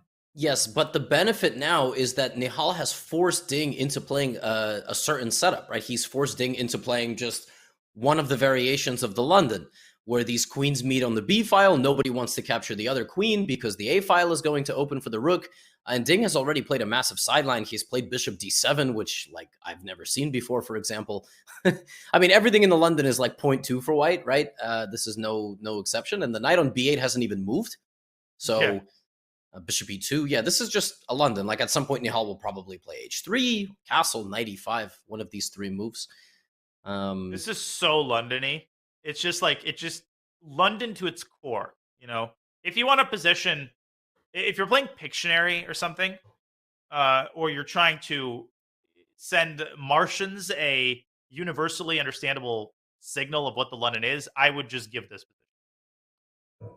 Yep. Maybe right before 95, but yeah, for newer players, you know, we try to teach London with bishop on D3, queen is going to the king side for checkmate, but these guys, they're not going to get checkmated in the London. White is just going to get a slightly unpleasant position, and black basically has to sit there and prevent themselves from throwing a tantrum, because the London is so annoying to deal with when white doesn't take any risk, and if black tries to get a little too aggressive, you can get punished very swiftly. Very, very swiftly. Yeah. So, like bishop c6, like you see, like Ding is trying to be edgy, you know, like bishop, like what is he doing, right? What is this? Bishop c6, knight d7, like what is this? But he's trying to actually create a fight. But Nihal's not biting, he's just doing what he wants.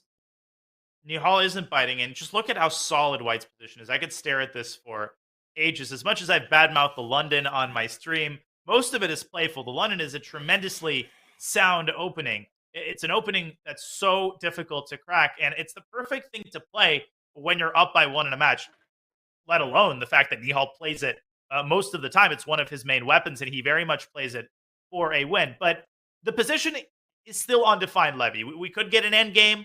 We could get a trade of the knight for the bishop. We could get a trade of knight for knight. There's a lot of tension in the center, and I'm very curious who is actually going to be the one who dictates the transformation. Will it be white, taking the queen, or will it be black trading? Right now, both sides keeping the tension. Rook fc8 is a very interesting move, basically saying the king side is, there's a really fascinating sacrifice here, which is absolute garbage, but it's knight takes f7. Like, that is a move that you could play in a blitz game. It obviously just loses immediately because it doesn't get you anything resembling an attack. But you know what I mean, though, right? Like, it looks appetizing, but there's just nothing there. I was thinking about that. It's the first thing that came to my mind. It's just like an instinct the moment the rook leaves f8. Yeah, you're like, oh, I can sack and win the pawn on e6, but you have no attack. So rook fd1. Yeah, both players are basically saying this game is going to be played on the queen side and in the center. Nobody's going to. Okay. Great. Yeah. Oh, bishop e8. Nihal. Immediately. h3. Yeah, always a good move. Bishop can go to h2. Also, white can start an attack with g4 at a random moment, and black's kind of like, wait, what? We're attacking each other? Notice how the queens have had a staring contest the entire game. That's probably confusing people, but neither side wants to take and damage the other structure because in chess, we have something I like to call kind of like superseding concepts. You say, oh, double pawns, I'm so smart. But actually, opening your opponent's rook is worse. So the doubled pawns are outweighed by the fact that the rook gets super open. And that's why the queens are just staring at each other. Yeah, that's a great point. And, it's just so important to realize that in such positions, piece activity outweighs these cosmetic deficiencies in your structure. So we might see the queens staring at each other for another 10 moves. I mean, totally not unlikely. Another question Ding has to answer, will he play c4? I think now actually might be a decent time to push c4, move the queen out of b6 at last, and then the classic minority attack. Insofar as the London has kryptonite, it is, I think, this pawn attack where black plays c4, pushes the b pawn to b4, and starts loading up the pressure on white's structurally integral c3 pawn. Yeah, and actually, it now starts becoming a question of, did Nihal sort of get a little bit lazy with all of this, right? Like, suddenly black has a plan. Does white? Yeah, lazy is a great word to describe this. 95 to f3. Why did he drop the knight back? I think he was worried about the prospect of black sending him away with f6 and controlling some of the center squares while he's at it. But for Ding, I think it's important to step on the gas pedal right now. I actually really feel strongly that c4 is the way to go here. Yeah. This looks amazing. By the way, this setup by black, bishop e7, bishop e8. I wonder if Ding... I almost feel like it... Did he really make this up in this game, or has he seen this somewhere? Because I feel like these guys do so much research, right? And I feel like maybe in some of his analysis of London with the computer, he sort of went, oh, wow, there's this interesting idea to kind of like keep the tension, rook fc8, and then put the bishops like this. And he puts his knight on d6, right? You have this like strong center knight, and the pawns are going next. By the way, what happened? I stopped hearing you there for a second, Lamey. Oh, that's okay. I think most of the chat wishes that they had that privilege. So yeah, let's we can have Nepo and Radjabov drawn their game, or what's happened there? Have they drawn? Not yet. Yeah, let's pull up that game because I'm worried about Nepo. I'm just worried that he's in that unsettled frame of mind where you can screw up any position. Okay, this is currently on the board. Guess what? Nepo offered a draw, and Timur Radjabov just declined it. The plot thickens. Oh my goodness. Timur is just straight up trying to beat him with white. And yeah, I mean, black is a move behind in this game, it feels like. Yeah, guess what? White's not losing this game. The structure's match. It's not like Timur is, I need to take this draw because if I don't, I'm going to screw up. He's thinking, I'm 4 minutes on the clock. My opponent is clearly in a psychologically bad state. This is my chance to put this match to bed with a win in this game. So why not push for a couple more moves? And if black plays rook a8, which looks supernatural because if you trade the rooks, it's just going to be a draw, white has knight e5 check, and that poses a whole new set of problems. Oh, I actually didn't see that. Let's pull up an analysis board here. Rook a8, knight e5 check. You say, what's the problem? Well, the problem is that you lose the bishop on b4. Suddenly, white's got the bishop pair, pressure on the b file. Rook b3. This is very much unpalatable for black. Yeah, this looks terrible. And I mean, rook a8 looks like it just makes a draw. You just trade rooks. Nobody can win that. And you're not winning the same 4 pawns on the same side of the board. But you can win this. This is absolutely winnable. And I think Radjabov declined the draw after like one of the most recent moves. I think it was king d7. I mean, this is if Radjabov wins this game. That is a statement. Now, answer me this. Let's go back to the live position here. When was the last time Jan Nepomniachtchi was down 5.5 minutes on the clock? It's even just hard to say in one breath. Jan Nepomniachtchi down 5.5 minutes. Yeah, he's having a bad day, and it's combined with Radjabov having a great one. Like this happens, right? You have a guy who can't get started with a guy that just, I don't know, had a good breakfast. All right, he's drinking. I don't know what he's drinking the Paulo Costa secret juice. All right, I don't know. He's got everything kind of firing for him on all cylinders right now, and he's got a bright blue shirt. It's one of my favorite colors. Everything's sort of going well. Yeah, Jan. Hey, don't you like light blue? Yes, I do. It was kind of in the dryer for like 4 days, so it's a little bit wrinkled, but we're not going to talk about that. That's okay. I have a- I'm honestly, I'm so bad at that. Like, you know, I'm I terrible think, at that. Clothes stay there for 2 weeks for me. yeah, I get my clothes out of the dryer. Like, I don't even, Oh, I put yeah. them in the bin. I don't fold them. I'm so bad at that stuff, man. I'm Not that terrible. anybody has to know that, but yeah. I don't know. It's I'm talking about this. but listen, at least we wash them. You know, Yeah, at least we wash our clothes. and doing. Yeah. Oh, yeah. No, I never go. Even a week without doing laundry. No. God forbid. You never go a day. I wash the clothes just, you know, right Every away. day. Every day. Yeah. The moment that one shirt becomes dirty, I run a cycle. Yeah, this is what this game has made us commentate on. Can we check if Ding has started an attack on Nihal? How about that? It's kind of bad when the conversation about laundry is more interesting than the position. Listen, Can you blame us? Look at the position. We got like a 1 minute delay between chat and our voices, and you already know someone. Listen, we get everything. We get complaints of we're going too fast, beginners can't follow. We're going too slow for beginners, experienced chess fans can't follow. Next thing we're gonna, we deflecting the conversation away from the chessboard. I mean, it's it's total symmetry. Like, what do you want? That's why I'm trying to go here. Ding Liren is about to attack a child. How about that for a headline? Yeah, that's pretty accurate. And he is reared and ready to go on the queen side. All of his pieces staring at the right spots on the board. The eval bar, though, isn't quite buying it. It's still giving an edge for white. I maintain that Ding probably should have played c4 earlier, but is d takes c5 a dangerous prospect? Is white actually entertaining that possibility? It's not every day in the London levy that you give up this d4 pawn. That's something you always do with a heavy heart. And it's something that you often accompany by pushing e4.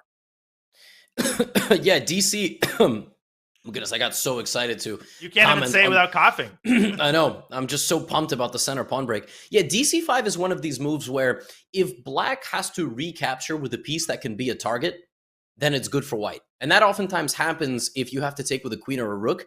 If a knight for black lands on c5, it's bad for white generally. That's okay.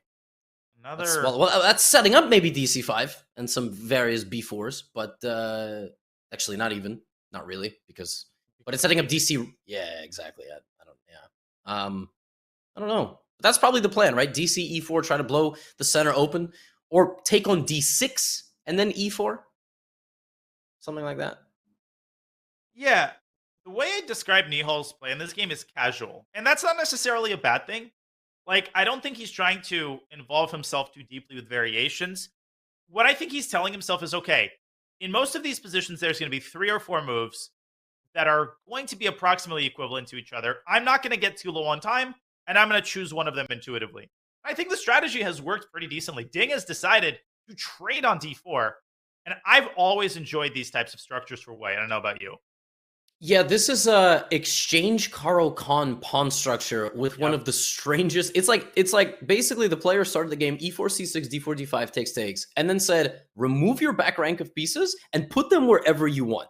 Because that is sort of what happens in the London. If black ever takes on d4, white takes with the e-pawn. And in this case, I am inclined to agree. I really like the attacking chances that white gets over to that king side, especially the way Ding has set up his pieces, like the knight on d6, the bishops on e7, e8. But he's basically saying, Nihal, you got nothing. You got nothing here. Yeah, you beat me last game, but that's in the past. You have nothing here, and I'm going to attack you with my minority of pawns, my DBA versus your ABCD. B5 is on the way. B4 is on the way. Did I say B4 twice, or did I say B5 before? Anyway, regardless, that's what's coming. And I think Ding has good winning chances. Yeah, he's done what he has to do, right? He's kept pieces on the board. He's kept the structure a little bit imbalanced. He's kept a 2-minute advantage on the clock, but eventually push is going to have to come to shove, and Nihal is trying to prevent that from happening. A5, a classic move in these positions, discouraging black from pushing the b-pawn. That will only lead to more weaknesses after en passant. Drawback of A5 is that it does yield the b5 square. Is that square particularly noteworthy? Is it a worthy square to position a piece? Ding certainly thinks so. Bishop b5 is on the board. Yeah, Bishop b5 is on the board. I saw a comment that said Nepo blundered. I don't know if that's reality. Generally, we would be spammed with that if it happened. No, he did. He's down a pawn. We got to switch to that game ASAP. That's crazy. Jan Nepomniachtchi is having a meltdown in this match. He hasn't lost his game just yet, but he is on the cusp of doing just that. Oh my goodness, look at this. Let's rewind a little bit. in this position, he played rook a8, Levy. Takes, Oh, he just blundered takes, 95. And you can't keep both of these things defended at the same time. You got to lose the pawn.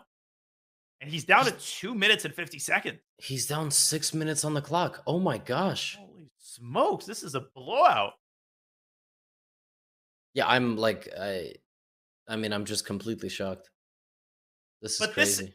He's got pretty serious drawing chances, though, because the pawns are all on one side of the board. Yeah, what is the best case? Okay, the best case scenario for black is obviously opposite colored bishop endgame from here, right? You need the opposite colored bishops. Is that realistic? No. Is it easier or harder to draw an endgame down a pawn when it's knights or when it's bishops? It's a really good question. I would probably prefer, I don't know if I'd prefer both pairs of bishops to be gone or if I'd prefer one pair of bishops and one pair of knights. It's hard to say. I think white would prefer all the pieces on the board for as long as possible. Maybe f3, e4 should be considered. Maybe bring the king to e3. You're going to see Timur kind of slowly accumulating the pressure and trying to avoid unnecessary trades. Okay. Although interesting. Maybe, I don't know. Maybe he won't trade knights. Maybe. See, this is what I have a hard time understanding. Like, which pieces you want to trade. These are very high-level considerations. I know one thing. Knight g6 is a great move. It's a really nice move. And white is going to have to come forward. That's the only way white's going to be able to win this game. White's going to have to walk down the black position and remove the pieces from their defending squares and slowly prying apart the defenses. And black has a really tough structure to defend because g7 is weak and e6 is really weak. And this is... Listen, 2 minutes. 2 minutes on the clock. Nepo not used to being in time pressure, not used to being a pawn down and 1 point down in the match with his back against the wall. This is crazy. Yep, this is crazy. Yeah, the time is flipped. I think the time got flipped. I don't know what happened, but yeah, Radjabov did not just calmly get to the 2 minute spot.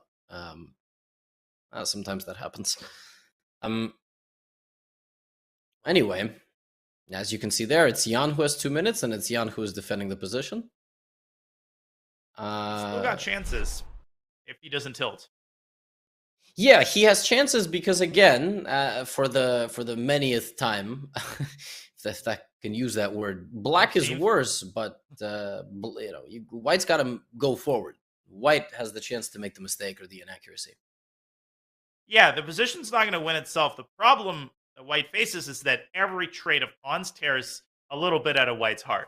And if 3 pairs of pawns are traded, black could even give a minor piece for the last remaining pawn. So in order to win, white basically will have to win another pawn at some point. And Nepo's not just giving it away easily. You can see he brings his king to e7. Okay, preferably, you don't want to miss a fork. So Timur is going to try to keep finagling, keep maneuvering his pieces. And I think he's going to try to go after this e6 pawn one way or the other. Yeah, and if he plays a move like knight c5, does Jan want the trade there? I don't think so, right? No, I don't think he wants the bishop there, to give white the bishop there. Yeah, because that's going to be real tough to defend against. The bishops just stare you down for the rest of the game. So knight c5, bishop f7, I guess, is his intention. Yeah, I mean, stubborn defender. h4, okay, classic, endgame moves by Timur. I think we're going to see king f2. And he's going to try to milk black's clock down to a minute. That's when, the real stuff hits the fan, because that's when you just don't have time to react to unexpected stimuli in the position. Yeah, it's a great way of putting it. Yeah, you're on high alert at that point, and one move by your opponent that you did not expect, and you're just kind of like, whoa, and then you make a mistake. Like last game. Time. I mean, last game, Jan blundered kind of this back rank deflection tactic. And he kind of... Okay, so now, king f2, g4, g5. Yeah, g4, g5 is probably the only pair of pawns it is worth trading, because otherwise, how are you actually going to knock any of black's pieces away from their posts? Now 1.5 minutes for Nepo, even less. Well, it's so hard for Jan, because he has nothing. He just basically sits and waits, and he is hoping that white messes up. That's really what he's hoping for. And Timur can, stay on cruise control for miles and miles, right? He is under no obligation to make any commitments. If he wants to play 30 moves and torture Jan, he can do that. And Jan is taking another big chunk of time, and that's what he was thinking about. Big decision there, Levy, to proactively push the pawn to g5. It's a very tough spot now here. What do we think about? Like, do we want to take on g5 and leave the pawn there? Okay, well, that answers that question. Yep. 7, good move. You didn't want to go g4 because of bishop g5 with an eternal pin against the knight. Yep. Now black is a move away from getting the bishop back, either with d6 or bishop b2. I think Jan is doing a phenomenal job so far. Mm-hmm. Hey, is 3 pieces versus 2 winning? I was actually wondering, I was going to ask you that question. I had an endgame like that once, and I managed to win, but it took like 150 moves. But I think I also had 2 bishops versus like a knight, which helped. Whereas, you got to now think, if white has 2 bishops and a knight and black has 2 pieces, black probably wants 2 bishops, right? Maybe black wants a knight. I don't know. I think so too.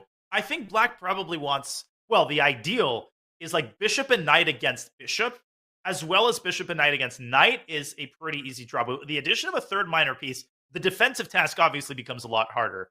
Does it become insurmountable? I don't quite know. Yeah, I don't. I don't know. I want to say it's probably a draw, but the computer would show. Nepo staying on high alert. The threat there was e5, knocking the knight away from h7. So for the time being, Jan, he keeps a minute on his clock. He keeps his position intact. Yeah. We also have the other game, but I don't know. No, this one is good. This one may end relatively soon. Yep, and I'm keeping an eye on the other game in case the position explodes. The position there is still pretty closed, so we'll take you there as soon as there's concrete action. But right now, we're watching Nepo struggle in time pressure. He needs to hold the draw here. A loss in this game puts him down 2-0 and basically ends the match. Yes, bishop c1. Does Radjabov go for a trade of pieces? I mean, you almost don't want to because your opponent has 40 seconds. So yeah, but knight coming to d6, you can't. Well, I guess you can go king f6. e5, king g7. Whoa, hanging by a thread. Whoa, so close. Knight d6, bishop c6 doesn't actually seem to give all that much for white. Great defending by Jan. I know. I'm like trying to find a way to poke a hole in the defense, but I can't. And now the time advantage is down to 4 minutes. It sounds still like a lot. It is a lot, but you can imagine spending, 2-3 minutes trying to figure out a way, as you said, to poke a hole. And if this gets down to a time scramble, I think Nepo is going to hold. Yeah, agreed. We are definitely far away from that, though. I feel like we may get a break potentially from this game just because Timur is going to spend a few minutes here trying to find some way in. You can only shuffle so many times. We've kind of gotten to that point where white has made as much progress as possible. Oh, maybe not. King e2. Yeah, that is another method. Run your king all around to the edge of the board. No, bishop f4. Yeah, king d1, there will be bishop a4 check. No passaron. I mean, it is hard even to envision how white makes progress. Maybe at some point Timur pushes g3, but that just creates another liability, and you're going to have to keep your king or your bishop stuck defending that pawn. I don't know. I think Nepo is pretty close to holding his own here. Yep. I agree. Okay, shall we switch to the other game for a brief moment, just for a change of scenery? Yeah, let's do it. Okay, and this seems to be going pretty well for the Chinese number one. He's got a time advantage, and he has made serious progress, inducing weaknesses on the queen side for white. Yeah, it really feels like Nihal has sort of floated through this game.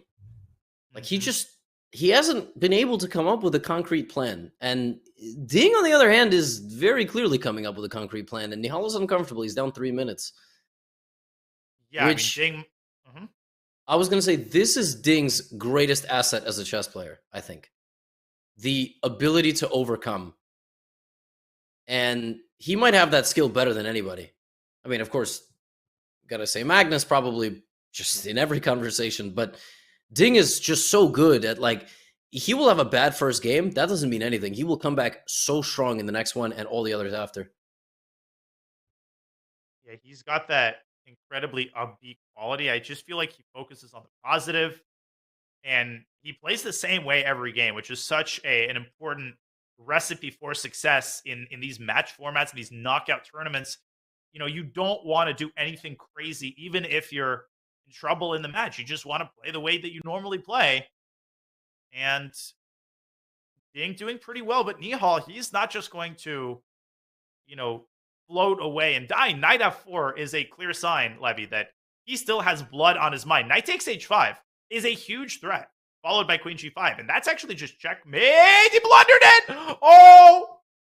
He blundered it! Oh my goodness. And White's got at least a perpetual there. What the heck?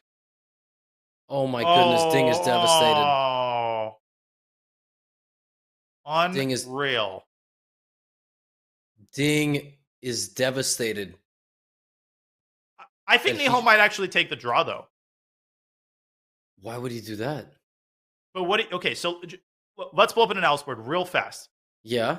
The point is that GH gets mated. Check, check, check, and mate. But instead, Ding doesn't take the knight. He goes king h7, and he says, what else do you have other than repetition? Well, you've got a minute on the clock. I think Nihal's not going to risk it. I think he's going knight f6 and taking the draw. Wow. Radjabov won, apparently, against Jan Nepomniachtchi in the meantime. Oh! What is happening? What? Oh, he trapped his bishop. We got to go back to that game now. This is crazy. Trapped his bishop. Oh, wait. Okay. So we saw this. Uh-huh. Bishop h5 was the blunder. You seal off this passageway. You seal off this passageway, and the knight seals off the b2 and a3 squares. Bishop is trapped. Oh, that's crazy. And it's because he had no time. He had 13 seconds. Holy cannoli. And exactly. It's the time pressure that ultimately got him. And in the meantime, Nihal's going for the win. Wow. We got to switch back. Nihal with 26 seconds on his clock and ice in his veins. In his veins. His veins. Oh, that is a Nihal Sarin. Oh my goodness, I slipped off my chair. Nihal Sarin is playing for a win with 20 seconds on the clock. I can't believe this. And you know why? Because he knows that he has a draw in his pocket. This knight f6 repetition. Knight f6, knight f6, d5? knight d5. Holy smokes! Wait, but there's ed4? Queen e7. Queen e7. No, it's easy. Oh, or this. This is also good. Oh, and it's just mate. No, this is just absolute collapse by Ding. King g8 maybe keeps some hopes alive. Oh my gosh, Ding is absolutely devastated. I mean, he just, after a blunder, after allowing knight takes h5, I just think he wasn't the same. Yeah, obviously. I mean, he's stunned. He's in complete disbelief, blundering knight takes h5. I'm a little bit surprised that Nihal didn't play knight takes d5, though. That ended the game immediately. Yep. But okay, so does knight g4. This is shocking. What a day. The underdogs are just dominating today. But Levy, I don't think this is quite over. Bishop e7, as long as you keep f6 protected, it's not checkmate just yet. I want to see a couple more accurate moves by Nihal in order to actually win this game. Yeah, I agree. Let's not forget he has 20 seconds. Now, we are about to find out if all that hype is real. The 3160 Blitz rating, the also nearly getting a 50% score against Magnus and Blitz. Like, I mean, Nihal is top 4 on the leaderboard of chess.com. Let's see if it's for a reason. If you give him any bonus time, it's like a little, jetpack for him to fly across to the finish line. And Ding has to find a way to defend this. And if Nihal finds all the accurate moves, that's sort of it. Oh, I just realized that after bishop e7, there's simply rook c2. I mean, at a minimum. And you force black to give the queen away because the rook on c8 is undefended. That's why Ding is actually not moving. Yeah, because he realizes rook c2 is there, yeah? So bishop c5, yeah, that's it. Rook c2. Rook c2 ends it. And it's not the only move. You can probably play h5 and stuff. It's not even a question. Just queen h6 and knight f6. You can actually give up the e1 rook with check Yep. And it doesn't matter. Yep. Knight f6, Knight takes. F6. Rook e1, king g2, black resigns. Easy clap. Knight f6 is child's play for Nihal. That is Oh, that is so sick. sensational. We've got 2-0 in both matches. Levy, if you would have told me that, I would have staked my life savings that it was 2-0 for Nepo. Well, 2-0 for Ding. Just unbelievable. That ain't so. It's That is- checkmate on g7. Ding Liren's king is checkmated. This is literally the least likely result that we had about 2 minutes ago. And Nihal Sarin is now up 2-0. Ding Liren on the ropes. It is now must win, or that is it. He is knocked out of the Chess.com Global Championship presented by Brave. This is an astounding scoreline. I'm stunned. I have no words. I'm shocked. And this game seemed to be going Ding's way. He did everything he had to do. He was playing in a classic Ding style, closed position, making improvements, getting Nihal low on time. Knight h3 to f4 takes h5. You just can't make these kinds of blunders against the likes of Nihal Sarin. I mean, he's going to punish you 1,000,000% of the time. And let's not forget Timur Radjabov. What an absolute beast. Just crazy the way he's been beating Nepo like he's nothing, Levy. Like he's, not just won the Canada, isn't playing for a world championship against Ding Liren, the other guy who's down 2-0. Oh, it's insane. Both world championship contenders are down 2-0 in their head-to-head matchups. This is legitimately the most shocking day of the Chess.com Global Championship that we have ever had. I mean, there have been days with upsets. There have been days with back-and-forth matches. After 2 games in each of these matches, these are the most unpredicted scores, hands down, guaranteed. I think everybody is stunned right now, and the players who are down to 0 have to win the next 2 games. They have to recover, and they have a couple of minutes to do that, to win 2 games, and then to win Armageddon. Will either of the players, will Jan Nepomniachtchi or Ding Liren, rise to the occasion? If a player is to rise to the occasion, well, I'm putting my money that one of those 2 is capable of doing it. Don't go anywhere, because in the other side of this break, the Chess.com Global Championship presented by Brave returns with both World Championship contenders facing a 2-0 deficit. We'll be right back with Game 3.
we are witnessing sensational performances all around here at the round of 16 in the Chess.com Global Championship presented by Brave.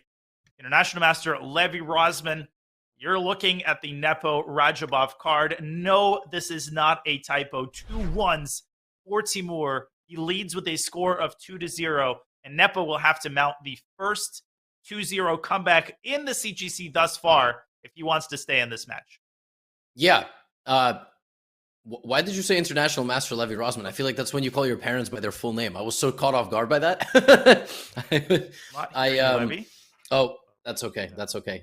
I'm still talking. It's all good. Yeah, listen, this is if you asked me after 2 rounds what I thought the score would be, I did not think it was going to be 2-0 for either player. And if you told me, hey, it's going to be 2-0, well, listen, no disrespect whatsoever, but it's probably got to go to the person who was voted 96% likely to win this match, right? By the community.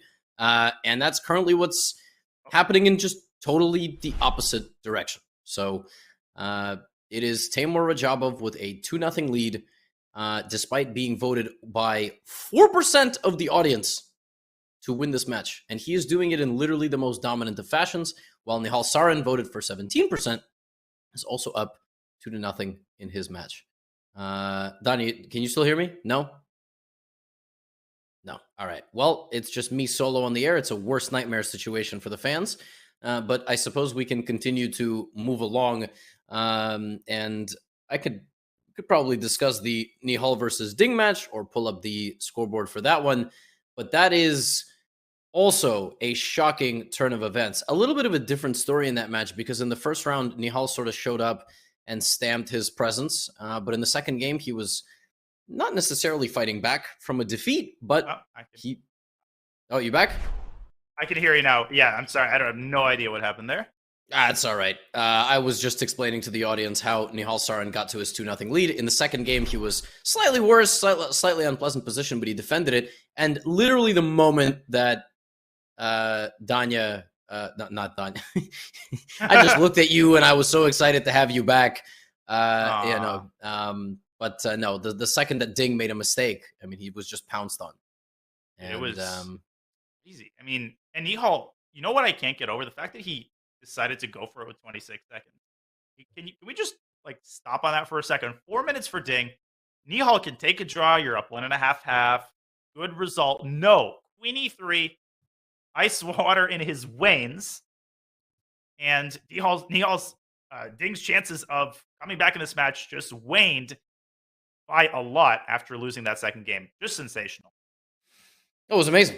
And I think we have the first few moves coming of the Nepo versus Radjabov matchup. Listen, we have absolutely nowhere to hide. Jan Nepomniachtchi has to now win 2 games. He has looked, not only has he looked just a bit disheveled, he's also just looked a bit unhappy and stressed out throughout the entire match. I don't know. I'm not seeing a very, I don't know, scary, intimidating Jan. No, this is wildly uncharacteristic, given his recent performances. He seems discombobulated in the opening. Remember that bishop f4 in the first game? He seems slow and just isn't playing with a whole lot of confidence. And right now, he's got a very clear challenge ahead of him. He's not thinking, I've got to win the next 2 games. He's thinking, I've got to get a good position out of the opening, because he hasn't managed to get even remotely the kind of position he wanted in either of the first 2 games left. So that's really step 1 for him. Yeah, that second game, he had a chance to close the center and start scrapping. It was very clear that his mentality was not to necessarily win with black, and he that's not his style. His style is not to defend a position of dead symmetry. Maybe in the World Championship with 90 minutes on the clock, or whatever the heck the time control is in the World Championship. It's not 90 minutes, it's like 2 hours and then 1 hour. Hours for 2 minutes, yeah, 30 moves and. Yep. And that's sort of the standing, you know. Queen d6, and this is some sort of line. These lines are very, they all sort of fuse together in my mind, but I think this is some sort of Italian early d5 line. I think Hikaru likes these lines. Levon likes these lines with black, very aggressive. By the way, b4 looks like a peace trap. Wait, isn't it? b4. What am I missing here? I don't know. What am I missing? What am I missing? b4. Oh, okay. Apparently, okay. I will totally and unashamedly admit that I just cheated. But knight c4, bc. It does win a piece, but after queen g6, dc, black has e4, attacking the knight, winning the piece back. That is just something you have to know. You're not going into this unless you know this. Wow. Wow. That's pretty cute, actually. Yeah, that's savage. I'm just looking like, why is the bishop on c5 got no squares? It's because of this 4-move tactical refutation. Okay, cool. Yeah. Now, what's interesting, we go back to the live position, this d5 move, it was all a rage, I think, a couple of years ago. Then it fell out of fashion. Now everybody seems to be playing d6 automatically. But Yasser has talked about it on in his commentary before, how opening fashion is really interesting. Openings don't always fall out of favor simply because their batter someone refuted them. That's a very common misconception. Openings often fall out of favor because Magnus Carlsen decided to, play something different. It doesn't always mean the move was refuted or is known to be bad. Yeah, it's just like fashion trends. It's just like exactly. fashion trends. And by the way, I got an update from our stats team, actually from, I think, Mr. Chesscom India himself. And he said that nobody in this year's Chess.com Global Championship has made a comeback from 2-0 down to win the match. We have seen comebacks, but we have not seen a match won once you go down 2-0. Yeah. That says a lot. So if somebody can pull it off right now, that would be spectacular. Now, this name is a bit notorious right now in the world of chess, but the most legendary 2-0 comeback that I remember is from Sergei Karyakin. He was down 2-0 in the World Cup, and he won Svidler. 2 games. Yep, he beat Svidler, and then he played for the World Championship because of that, right? I mean, that was maybe he played because he made it to the final already, but he won the World Cup after going down 2-0. So it's possible. Not likely, but it's possible. Listen, it's not 5 games, it's not 10 games, it's 2 games of rapid. You think about the amount of games Jan won in the candidates. It is not an impossible task in principle. The problem is just that when you're down 2-0, that generally means your opponent is in much better form. And that generally means your opponent is playing with tremendous confidence. And for Timur, it's just such a luxurious feeling. Okay, worst comes to worst, disaster strikes. Hey, I'm going to get white in the next game, and a draw still wins me the match. So if you're Timur in this situation, you can essentially play with nothing to lose. It's a great feeling. And every move that Jan is playing, he's like, oh, I can't allow this to be a draw. I can't allow this to be a draw. It's like an Armageddon game for only one side. Yep. Absolutely right. By the way, we have liftoff in the game between Ding Liren and Nihal Sarin. So if we can pull that up, it's a very tough situation for Ding. Nihal is playing a Queen's Gambit accepted. One of the most solid lines here, e6, a6. Ding is going to have to come up with one of the 37 different setups here for white. Okay, he chooses b3. Yeah, a3, b3, knight d2. No, it's actually crazy. It's like a3, b3, knight d2, knight c3, bishop d3, bishop e2, bishop b3, queen e2, rook d1. I mean, it's just so many setups. I was going to say, don't you leave queen e2 out there. I know you have a anti-queen e2 bias. That's unacceptable. I know, you got like everything. And yeah, the top guys, they love digging around in the sandbox for all of this. I never played this system with black because I couldn't possibly learn all of these lines. I would rather, play some goofy Gambit and Blitz. No, Queen's Gambit accepted is extremely popular right now. And I think it's black's newest attempt at equalizing without much of an effort. This reminds me of this old game. I think it was Nepo against Radjabov. It was many, many years ago at the Chess.com Global Championship. Presented by Brave. Remember that game? Presented by Brave. Yeah, I remember. I don't remember all of the intricacies. Who were the commentators? I think it was. I know Naroditsky was one of the two. Yeah. Then it was some idiot with like a shirt made of his curtains. I don't know. It was it was a fun game, and Radjabov I think got the job done in that game. Yeah, I seem to vaguely remember that as well. Man, the years have really taken their toll. B6 by Nihal, kind of an interesting moment here, Levy. I think the vast majority of players would just automatically play b5. But the drawback of pushing b5 is that the b pawn becomes a target. It sticks out like a sore thumb.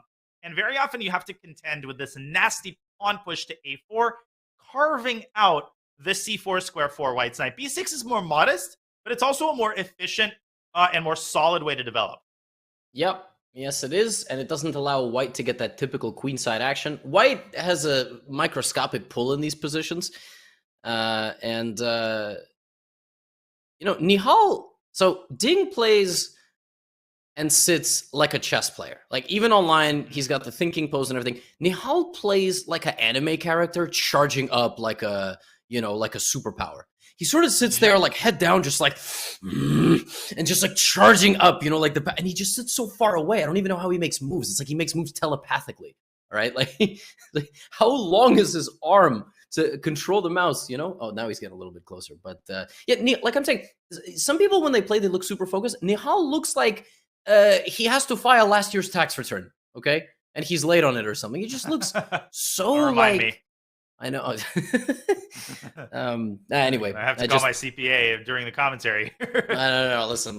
You good. I'm not trying to get anybody audited. Yeah, it's just so fun to watch, like, these players playing from their own house, because they're all like in suits and in shirts at the Olympiad and so intense, and then at home they're just sort of like, I just sit back, relax. And as we're talking, Nihal's built up a 2.5-minute advantage on the clock. That's how both of the first two games started. Now, the previous game, the situation flipped and Nihal got low on the clock. But, in terms of only needing a draw, this is the best start that you could have dreamed of. 3-minute time advantage already, a position that you are comfortable with. I've seen Queen's Gambit accepted from Nihal for years now. And, man, Ding, he needs a rabbit out of the hat, and he needs it now. Well, he has to win a chess game. I don't know about pulling livestock out of a hat, but he definitely does, in fact, need to do that. And he has to find a way how. You see how stressed Ding is? It's because this is the position, okay? Like, last game, White didn't have to win. He just sort of did in that Radjabov game versus Nepo. But in this game, you have to win. It's very different when you're up 1-0 and when you're down 2-0. That is a 3-point turnaround, okay? So last game, Radjabov just sort of made moves and then ended up winning the game. But Ding Liren must win. He's trying to find the best way forward. Like, he's probably going to play Queen E2. He's going to play Rook FD1, Rook AC1. But you run out of moves at some point. Like, you actually have to do something, create an attack somewhere. Yeah, Ding Black's doesn't look happy. going to do the same thing. 7 Rook C, Rook D8. I think we might see a very symmetrical position here. How is Ding going to unbalance this position? Well, that remains to be seen. I'd like to check into the other game because I think, just looking at the little snapshot, I think that Timur Radjabov might have got himself into a bit of trouble here, maybe more than a bit of trouble. So we've got an endgame. The queens are off the board. Sounds like good news for the side that needs to make a draw. Well, if you actually look at the position, it ain't good news. The knight's jumping into c5 levy. This is a flat-out double attack. Knight e6 and knight takes b7.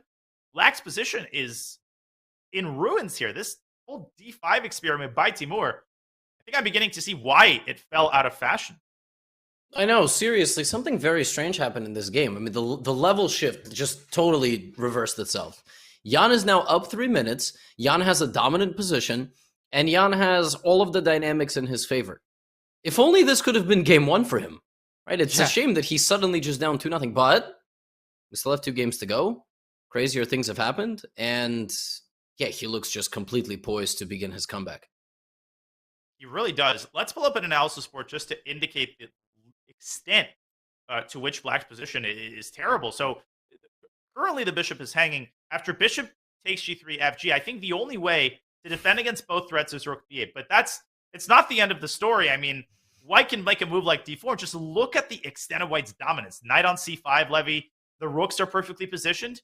It's not because of one specific reason that Black is in trouble. It's just Black's position sucks. I don't know of a more scientific way to put it.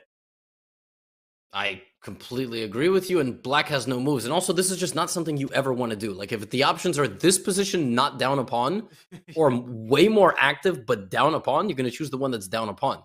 But that means you're down a pawn, just in case anyone's not clear about the math of that situation. If we're down a pawn.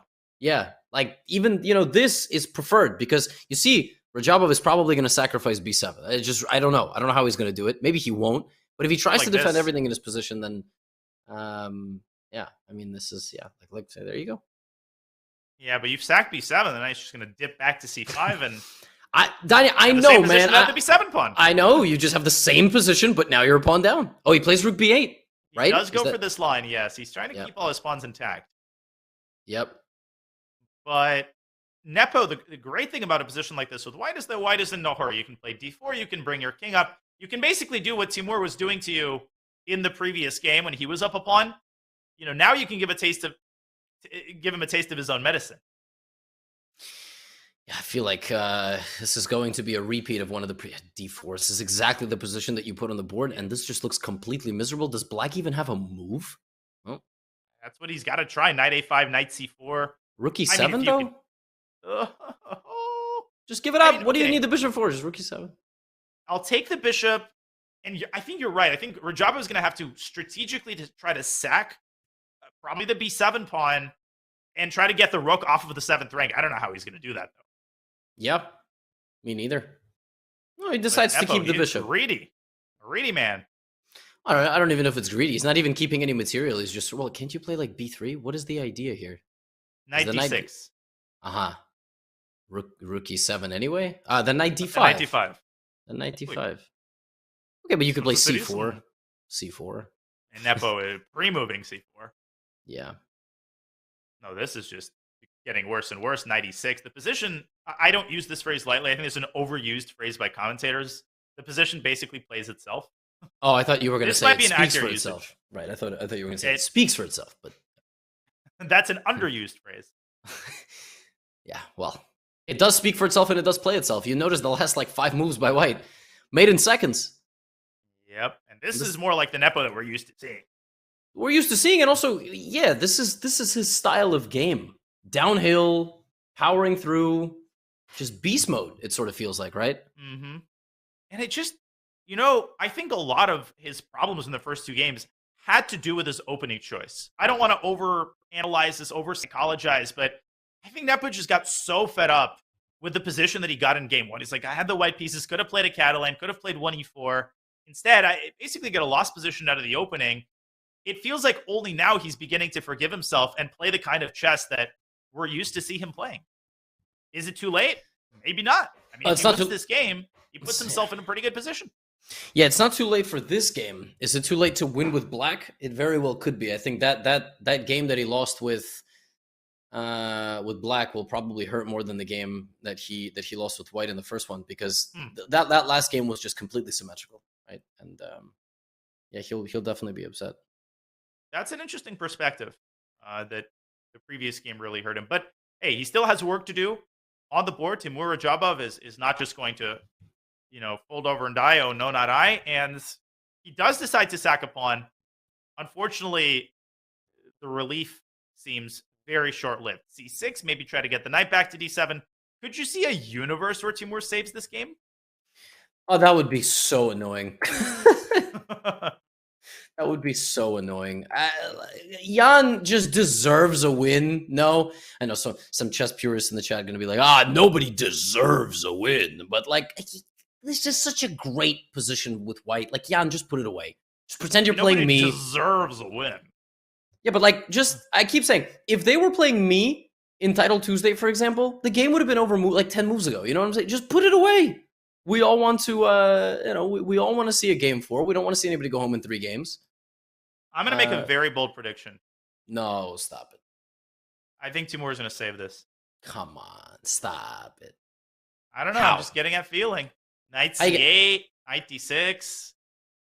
And what? And knight c8, rookie. I can't go rook e6 though. But hey, on the board. Knight d7. Knight d7 forces the rook to the corner. The thing is, optically, white's tandem is so much stronger, but what is it going to attack? The one silver lining for black here, literally the only one, is that there are no remaining targets in black's position. So in order to win this game, white's either going to have to get a rook to e8, which is hard, or create a passed pawn. But there's a timing issue. It's not easy to choose the proper moment to play d5. Yeah, and if you play c5, you say, haha, you can't put your knight on d6. But then your opponent says, okay, I'm going to put my knight on d5, which is probably even better. Joke's on you. Yeah, that knight is... I don't know, though. You could play c5, knight e7, knight c4, knight d5, knight d6. You can do this... Or knight a5. Ooh, knight a5 looks really good, actually. Wait. Repeat that phrase. Who's knight to a5? c5. Okay. Knight e7, Analysis knight board, c4. Please. Knight c4, knight d5, knight a5. Attack. I have to play rook b8. Rook b8. None of those arrows were accurately drawn.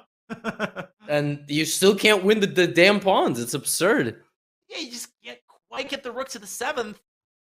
Okay, Nepo has made a move. Let's go back to live position. Let's see what he has decided. Rook f4, and he has played c5, and he's done it at a moment when Black, he's maximized the time that it takes for Black to get that knight around to d5. Yep, knight b5. So now Black, okay, so he's forcing the knight knight. c3. Maybe. Oh, man. And then maybe rook to d8. What is Jan trying to do here? I think a4 is a very careless move. It sends the knight where it wants to go. And you know what I think he missed? I think he forgot knight c3 was a thing. I think he thought if the knight has to go back to c7, yeah, you play rook f7, everything's in order. But it's a little bit more complicated. Yeah, but I think it's still really good for white. Like, I think losing d4 for b7 is still a massive plus for white. Because you can remove the knight from d4, right? And you can always try to win c6 and a7. But it's getting sharp, which I don't know who that benefits, but counterplay is certainly... See what I'm saying, though? Mm-hmm. I see what you're saying. Yeah, I think he also just missed knight c3 with knight e2. It's just not what you were expecting. Definitely missed it. He definitely missed it. You can tell because he's taking a long time. And there's also the psychological component. You know, Nepo's already annoyed at himself. He's already on edge about the way he's playing. All it takes is one little seed of doubt, and all of a sudden the situation tumbles out of control. But I like rook f7. I think he's still on the right track, and if he can get Timur, down below 2 minutes, his chances of winning are still very, very high. But hey, I made my prediction. I'm going to stick to it. Yeah, so now king f2 or king g2? Okay, there's our answer. Question asked, question answered. Rook e8 and rook e2. Black's getting counterplay. Oh my goodness. Oh man. Wait, what did he have to play instead of... Why did the eval go? Or were you supposed to not move the king after knight e2? Apparently the move is king g2, knight takes d4, rook takes b7. Oh, and now there's knight f3. And the crazy thing, with the king on f2, there's rook f8 pinning the knight. Here you say, but rook e2 wins the knight. No, it doesn't, because the king drops back to f1, making contact with the rook. That is crazy level of subtlety. I had a feeling. Yeah, I was gonna say I had a feeling going to f2 was maybe bad because the king was in the open, but it also makes sense because you want to get the king involved in the endgame. You don't want the king stuck on the g file. And this is insane. Is Radjabov actually going to save this position? That's so wild. He's basically drawing this. I mean, knight takes b3 is now an unstoppable threat, Levy. Try that on for size. If you move the knight away from c4, you lose c5. White's queen side is suddenly getting pulverized. I can't believe it. This is nuts. He's actually going to make a comeback. It's back to almost equal. And how quickly did he do that? I mean, 5 moves ago, White was in the driver's seat. Black didn't even have a car. Now, White's the one Ubering everywhere. Black's got a Ferrari. I know. This is just incredible. Wow. What a crazy turn of events. We still have the other game, of course, but this is really the game that's on everyone's minds right now, I think. Yeah, this is wild. Wow. Nihal's a great position in the meantime. Okay, Nihal has a great position? I believe he does. Oh, okay. I don't know where we want to go. We got a rook and knight endgame here to decide the match. We got Nihal with a better position. That's great. Are we actually going to be out here in 6 games? We very well might, the way things are going right now. I still think that Timur has a lot of work to do. Jan, in his best days, knows how to complicate these types of positions. So he is going to fight to the last drop of blood. Knight a5 is a clear indicator of that. He doesn't want to give away any more pawns than necessary on the queen side. And Levy, the most important thing, of course, is for White to keep the passed pawn on a4. And it will become passed after White takes on a7 on the next move. Yeah, the Key here for black is the draw along the second rank with knight f3 and some perpetual, but it doesn't quite exist. Let's let Timur think. Let's go check in on Nihal very briefly. And you told me he has a great position. Wow. Holy smoke. He's up 3 minutes, and he's better with black. And he's not just better, he's forcing a queen trade. He's dominating in the center. Look at the way he's positioned his pieces. Ding hasn't even finished his queenside development. Yeah, this is incredible. I think black should just trade queens, play rook d8, and claim that I'm never going to lose that in a million years. Nihal thinks that. I'm sorry. I thought he just played a move because you highlighted a square. No, he's just convincingly better. It's like no questions asked. Yeah, I mean, you can trade queens and play to not lose. You can probably do even more than that. I wonder if he already has some tactic like queen d1 and knight c2. But yeah, I mean, I'm looking at different ways for him to start attacking. And yeah. These young players, they're not just going to grovel for a try. I think Nihal is seriously considering going for 3-0 with queen c7 and rook d8. White's queen is feeling mighty claustrophobic there, surrounded by, hemmed in by its own pieces. So big decision here for Nihal. I think queen takes d1 is the move you play if you want to make that professional draw. But after queen c7, I don't see him losing that game either. Oh, what a day for Nihal. What a day. We've got to start respecting him as the future coming out of India for speed chess for sure. He is not yet 2700 classical, but I really feel like he just doesn't play enough, and he probably will be. I totally agree with that idea. I think I know this is rapid. This is a different animal. That is true, but you don't just accidentally stumble into what very well could be a 3-0 win against the world championship contender. You just don't. It just doesn't happen by accident. And I've been saying that Nihal will be 2700 for a while now. I stand by that. I think he's going to be a force to be reckoned with in the years to come. Yeah, but I mean, he still has work to do in this game. Yeah, he has work to do in this game and in this match. But by the way, him not being 2700 really doesn't mean a whole lot, considering he's at basically his highest rating ever in classical. So he's never been at a higher rating. It's like 2 points away from his peak. So give him a few classical tournaments over the board, and I think he'll be just fine. Yeah, I mean, listen, you made a great point earlier about the difference in rating means a lot less these days than it did in the past. 2600s beating 2750. You barely bat an eye. A Wonder Liang crushes Levon Aronian, the U.S. Championship. It's a great game. But you're not as surprised as you would be, let's say, 10 years ago. I mean, just echoing your point from earlier, it's the Wild West out there. And these top GMs better watch out because the young guns are coming. Yeah. A new one is emerging every day. And the cream of the crop of the junior players just keeps getting better and better. And once these clashes actually happen, the young guys are winning. They're just straight up winning. We are seeing here. And they're no longer afraid. They're no longer making decisions because, my opponent is 2800, so he must have seen this and that line. They are trusting themselves, and that, I think, is the single scariest transformation that's happened to these players. That's incredible to see. How does Nihal actually put this away, though? Why is he so much better? What, does he have some knight c2? Well, I think he lost a little bit of his advantage by trading queens, but he knew that, and that's why he invested so much time. I think the idea, knight c2, knight c4. You can also park the knight back on d5 if you want to just play a5. So black can take it easy here. Yeah, well, black can take it easy. Ding Liren cannot take it easy. No. Liren's got to go. Yeah, I don't know how he's... If you give like 5 moves, how does White even produce chances?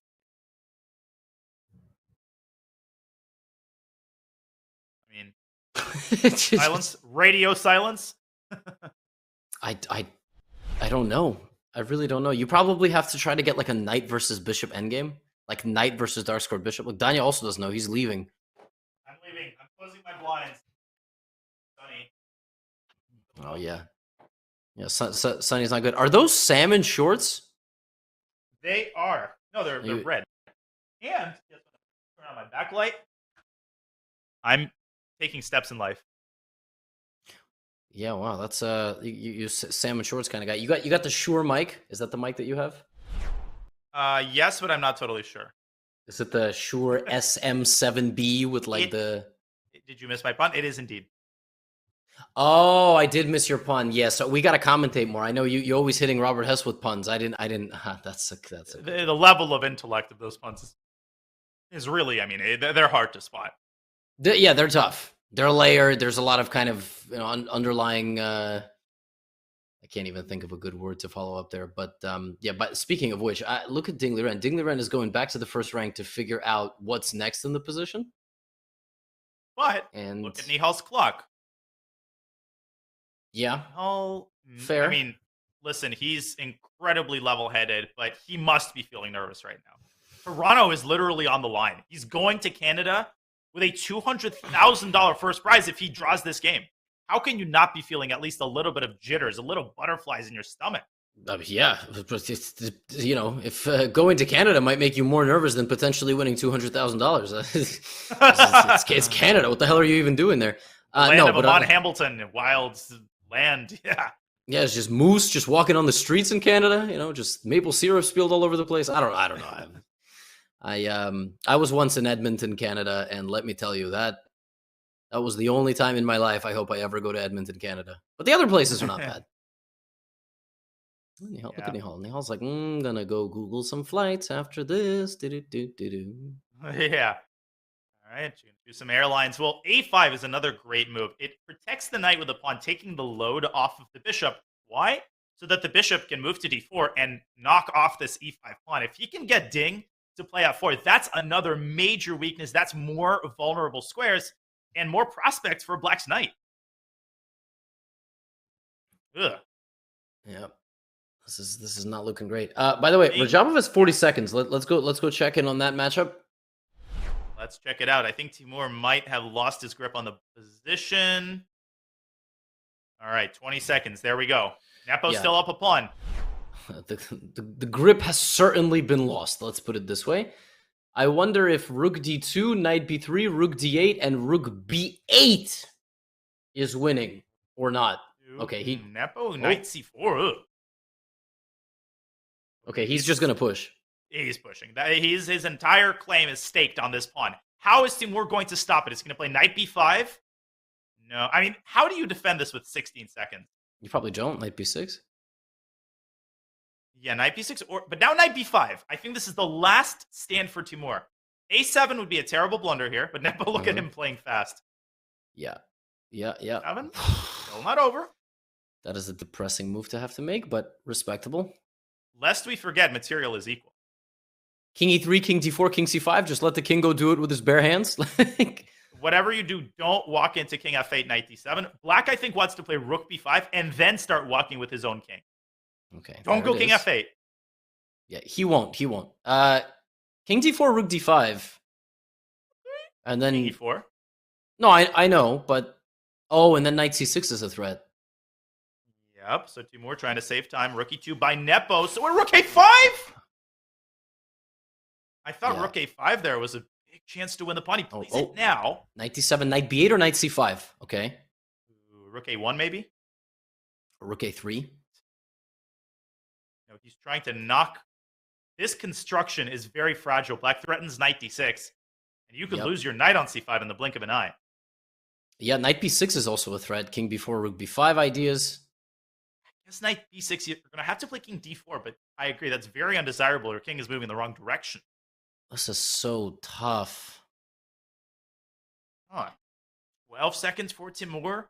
You'd think this is in the bag for Nepo, but it most certainly is not, given the way this match has gone. No, it absolutely isn't. This is very stressful if you're a Nepo fan right now. How do you create progress against Black's fortress? Like maybe Rook D2? No, I was going to say Rook C2 and try to keep the knight defended anytime you move the king. Oh my goodness, Levy, but instead he's gone King D4. And how do you stop the knight from jumping to B5 and then back to D6? Yeah, I don't know. Okay, I think rook c2 now you have to play. Oh Yeah, my or- god, but then knight b5, knight c7. Yeah, and you're just going to he just plays g4. Oh my Knight goodness. b5, knight c7 wins the pawn. It saves the game on the spot. He's just gonna lose his a pawn. He's losing his a pawn, and you could draw that with 2 seconds. Radjabov can pre-move knight c7. This is so wild. This is just so uncharacteristic by Nepo. I mean, he had a lot of chances this game, and black is better. I mean, listen, I he's know. winning a6. He's not even losing the c pawn. Wow, that is so shocking. You were right, but this is just incredible. Yeah, and Jan looks away. He has nothing. He has absolutely no tricks. Knight a6 is completely forced. 0. The black king is safer than, I don't even know what's the safest thing I can think of, but there's no force. There's no nothing. This is unbelievable. I mean, just 12 seconds, no problem. Okay, last trick, but no, that's not even a trick. Just knight takes a6. Yep. King g6 and knight e6. Okay, this is what Nepo's going for. Oh, and what a circumspect move there by Timur to stop the knight from jumping into e6 and winning the g-pawn. Nepo, Radjabov is just up a pawn. He just has more pawns than white now. That's it. If he wasn't in a situation where a draw wins him the match, Radjabov would decline a draw here. Maybe even with the amount of time he has. Like, try that on for size. I mean, I suppose you.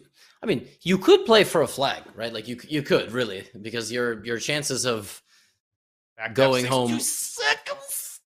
Oh my goodness! Yeah, actually, seriously, rook h7.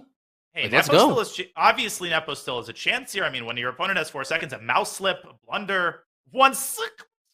Oh my god, this is actually extremely stressful. We're going to Canada get rook h7.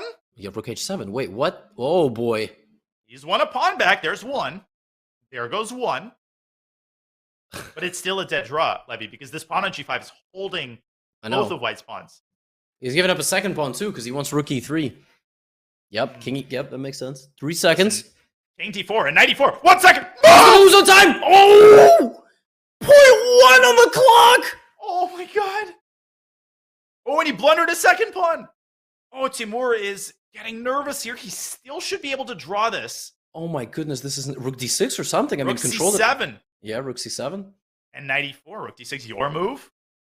Rook g6. I don't know. Go somewhere. Rook b6 something. King f7 back though. Yeah, that's smart. Oh, he's gonna go rook b. Okay. He wants knight d5. He's gonna play it. This And is where so- is Black's king going to go? Knight e4. Okay. E3. Now Where's Nepo the- has 55 seconds. Yeah, where are you running here? Like, what is the way forward? I think you zigzag your way to the queen side. Aha. And you ask politely ask Black how he plans to defend the g5 pawn. Maybe he doesn't. Maybe he doesn't defend it. He just tries to. Okay, that's how he's going to defend it. Oh, rook h. Wait, what does Black do? What's the move? He's got 1 second. Oh my goodness. Oh, he wins the pawn on h3. Oh, that's how he's going to defend it, by not defending it. But still, this is so hard to defend. Knight takes g5, and white can torture that position for a long time. Yeah, you don't even have to take. Yeah, knight f7, knight g5 is good. I mean, 3 Now seconds. with some remember, more. Black can give away the knight for the white's pawn. And Yep. that's a pretty easy one to draw. Now, I would have played knight f6 there. Yeah, this is rook and knight versus rook is just very simple draw, actually. Gotta interrupt you. Nihal Sarin has won his game, has drawn his game, and he is going to Canada. That's just incredible. Oh my 1 goodness. second. I'm gonna watch this.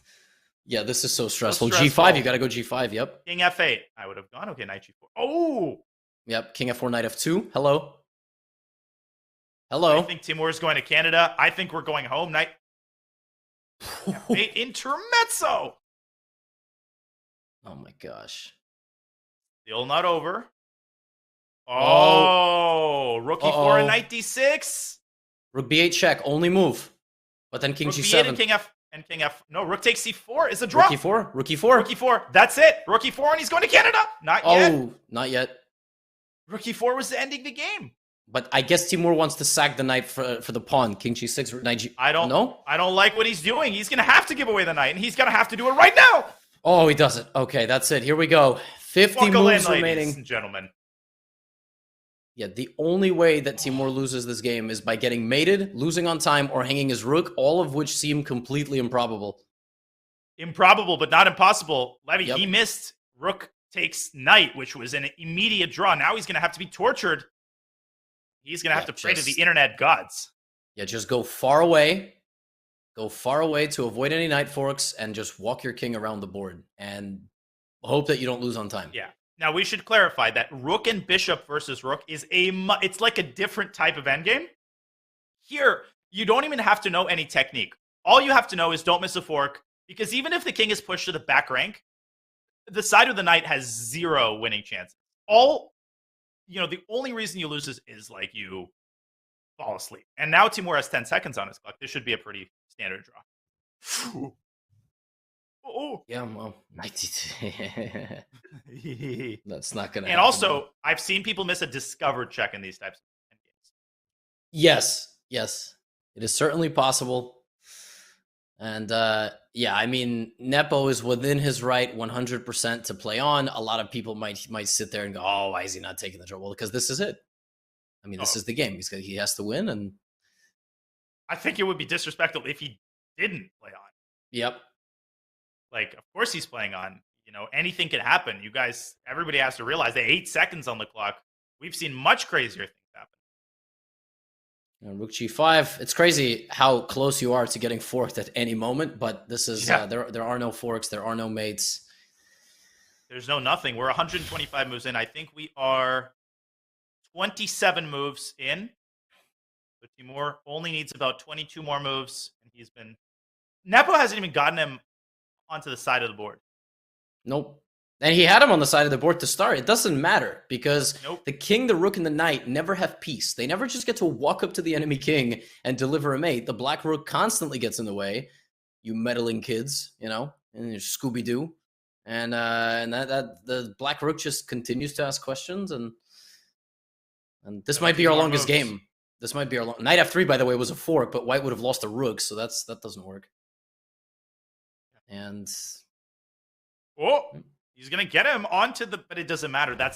See, king c3, rook h3. So Timur can rest peacefully here. Doesn't matter where the king is, as you said. Yeah, this is incredible. I did not expect these matches. I did not expect either of these matches to end in 3 games, and I did not expect either of these results, which is just unbelievable.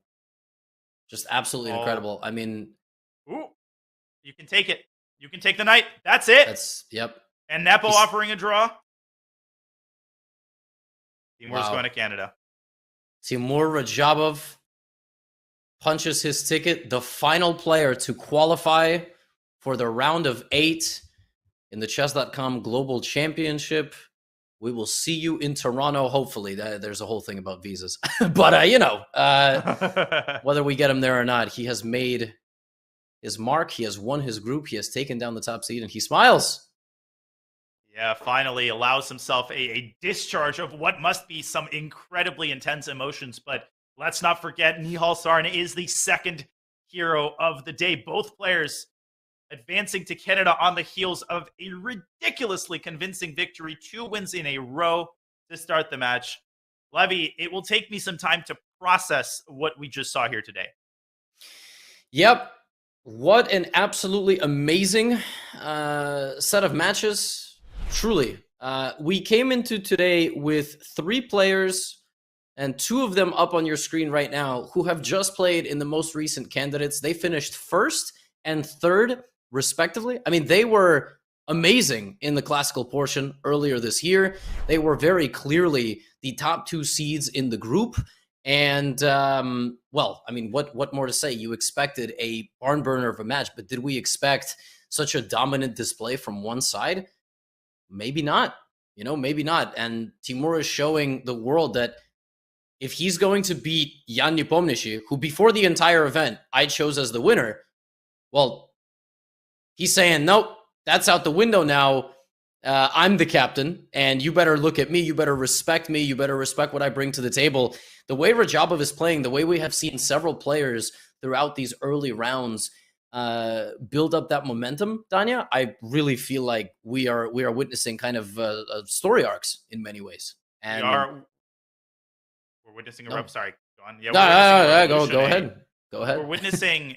I think you really called it at the start. We're witnessing these quote unquote low-rated players who are pushing all that to the side, you know, and showing that they don't care who they're playing against. They believe in the chess that they play. Well, Timur Radjabov most certainly did. And our brave move of the day, Levy, I chose this, full disclosure, without your consultation, but I don't think you'll have a problem with this because this is what started the fire. This is what led the genie out of the box. It was game one. Jan, a very unfortunate opening experiment, and Timur Radjabov punishes it in style. In this position, it appears that White has great control over the center. Nothing's going to happen, right? Well, how wrong would you be if you thought that? You'd be forgiven because b7, b5 comes out of the blue, forcing the c-pawn out of the picture, and d5 to open up the e-file comes next. And after the e-file opens, the pressure on the knight by the bishops, by the queen, by the rook was insurmountable, Levy, and Radjabov finished it off in style. This wasn't just a brave move of the day. These were the brave moves of the day, and he was making moves of the day all match long. Yeah, he really was. That move b5 is amazing. They say that the punches that hurt the most are the ones that you don't see coming. It looked like White had some stability there, but boom! b7, b5 on the board, d7, d5, the 1-2 combo from Radjabov, and I mean, he just carried that momentum throughout the match. Really, it got off to a bad start for Nepo, and it never really got better. It never did. It only got worse, one could argue, as Timur wins an equal endgame in the second game to push Nepo against the wall.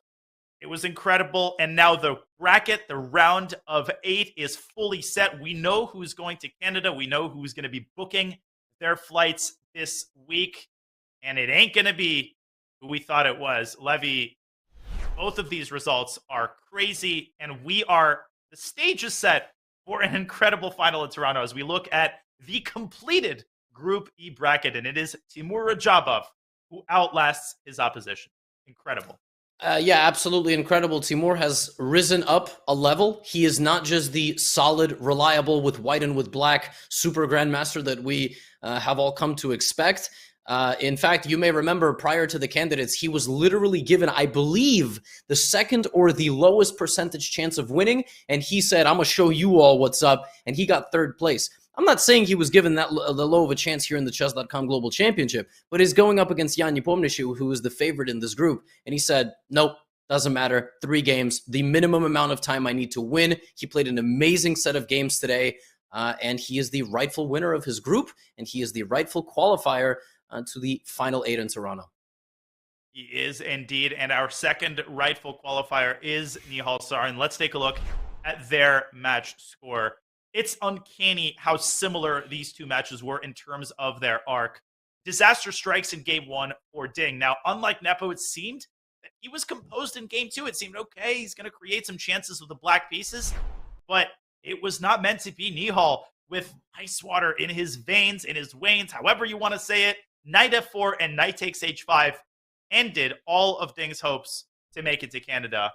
Nihal Sarin, he didn't just beat Ding Liren. Let's not forget, Levy, he defeated Rauf Mamedov in the previous round in incredible fashion. Oh, and by the way, in between, yeah, he beat some guy named Vladimir Kramnik. This is one of the most amazing runs of all time. I think that's not an exaggeration. Yeah, when we started this event with the hundreds of qualifying players and then the round of 64, 32, and 16, and now down to 8, we looked at which of the young stars would make it to this live final. We had Eric Geisy, right? We had a couple of other young talented players. Raunak Sadwani was in, and ultimately none of them made it except for Nihal Sarin. And to get there, he had to take out one of the best chess players in Azerbaijan, Olympic, I think, board 4 for them. He had to take out Vladimir Kramnik, who is arguably a top 5 player of all time. Literally, that's not an exaggeration. Look up the career of Vladimir Kramnik. And then he beats Ding Liren, who is playing for the World Championship, who is the second highest rated chess player in the world, and I believe the only one currently above 2,800, not named Magnus Carlsen, and he beat him in 3 games. I mean, what more do you want? This is literally ridiculous. This the best storyline of this event? How do you not favor Nihal Sarin now in Toronto? I don't know. You have a legitimate case that he could be a 1 or 2 favorite. He really could. I mean, he's such a dangerous rapid player. He always comes armed, it seems, with the right types of openings. He feels so comfortable in certain types of positions. And when he gets those positions, the scariest thing, as I said before, is that he doesn't care who sits across from him. Historically, a lot of younger players, they change the way they play because I'm playing this guy, I'm playing that guy. Not anymore. The stronger players, they're going to have to come bluff free because players like Nihal Sarin are coming to get them. And he's going to be coming to get them in Toronto. And before he's going to be doing that, he will be joining us for an interview. And I simply cannot wait for that. But we're going to have to wait for that. And we're going to ask Nihal all about his experiences in the match. But we wanted to remind you before we set Nihal up that the Chess.com Global Championship is brought to you by Brave. Brave means private browsing and so much more. By default, Brave blocks ads and trackers on every page and video you visit, even on YouTube. No ads means up to 3 times faster page loads, faster streaming, and faster playback. It means 35% longer battery life while saving on mobile data and internet bandwidth.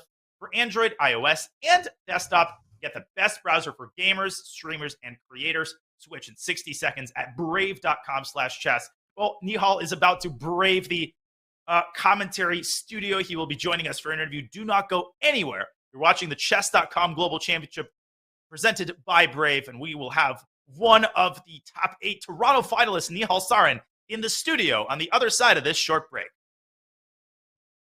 Your subscription makes shows like this possible, which is why our Twitch subscribers will never see ads on Chess.com.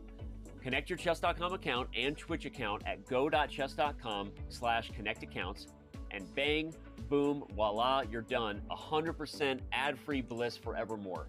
Whether you're following our events on site or on stream, type the command connect in the chat, and thank you for helping bring these shows to life.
Welcome back to the Chess.com Global Championship presented by Brave. We are joined by the Gladiator Grandmaster Nihal Sarin, fresh off a crushing defeat of Ding Liren to move on to the final 8 in Toronto. Nihal, thank you for joining us and a hearty congratulations.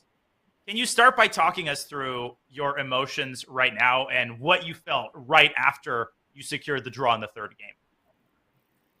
Thank you very much. I did not expect this at all. I was just hoping to put up a good fight and see what happens. Then the first game, I think I managed to play really well, and that gave me some confidence. And the second game, I swindled him somehow. Then it was really, and also in the third game, I got a good position out of the openings, so it was much smoother than I could ever imagine. Nihal, you're one of the few young players who is in a really funny spot because, correct me if I'm wrong, you've never played a chess game against Ding Liren until today. Is that accurate?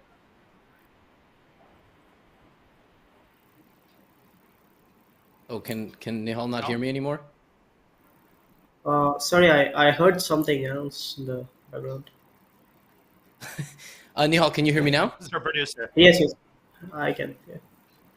Okay. Yeah, Nihal, sorry. I asked you, like, you're in a very unique position. One of our scorecards today showed you had no head-to-head games against Ding Liren. That's obviously true for over the board, but even online, we couldn't find any games. Have you literally never played Ding Liren before? What is that like? I mean, how do you even prepare for that? No, I just have never played him, actually. Wow. So how does it go for preparation? You just look at his lines, his tendencies, and you just say, okay, well, I have nothing. Yeah, I hardly prepared, actually. I was playing I played in Spanish League and European Club Cup, so I was already quite tired of those two tournaments, and also did quite a bit of work for the tournament. So I just, for the match, I just prepared for barely 1-2 hours. Maybe. No, that's amazing. Yeah, just stuck to my lines. I adopted that strategy. Unfortunately, I don't think I'd have quite the same results. Nihal, in the round before, you defeated some guy named Vladimir Kramnik, pretty weak player. Just kidding, of course. Does it mean something special for you to beat someone like Kramnik? And did you train with Kramnik at all when he went over to India? What is it like to defeat someone like that in a match?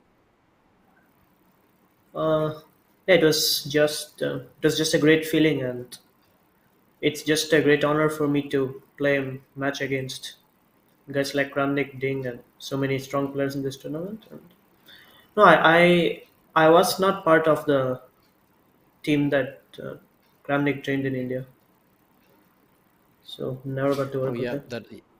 Because Kramnik, I know there was some delegation of young players who were trained by Kramnik back in the day. That is true. Nihal, my question is, you're always top 5 on chess.com in Blitz and Bullet, but you're also rising rapidly in Classical. You are not yet 2,700, but I'm sure that we can expect that from you in some months. It's really just, we're sort of just like, yeah, it's going to happen. No problem. So out of curiosity, which of the two, what is the balance? Like, does Blitz and Bullet prepare you better for this kind of online rapid, or is it the Classical and the preparation and just being confident in your openings? Because we see you frequently have 15 minutes on the clock after 10, 15 moves. So which of the two do you think helps more, or does everything help? I think it's more like everything helps. The preparation, the opening preparation part comes from mostly classical chess, and so you get to prepare good openings, and definitely the online Blitz and Bullet practice helps, especially in time trouble, where it can be really tough if you are not used to the interface and all that. So I think it's a mixture of both. Got it. Final question for me. This is a featured chat question. Someone in the chat was wondering if King G7 in game 1 against Ding, you were playing very quickly in the opening. Is it okay for you to reveal whether King G7 was still part of your preparation? And if so, when did your prep end in that game?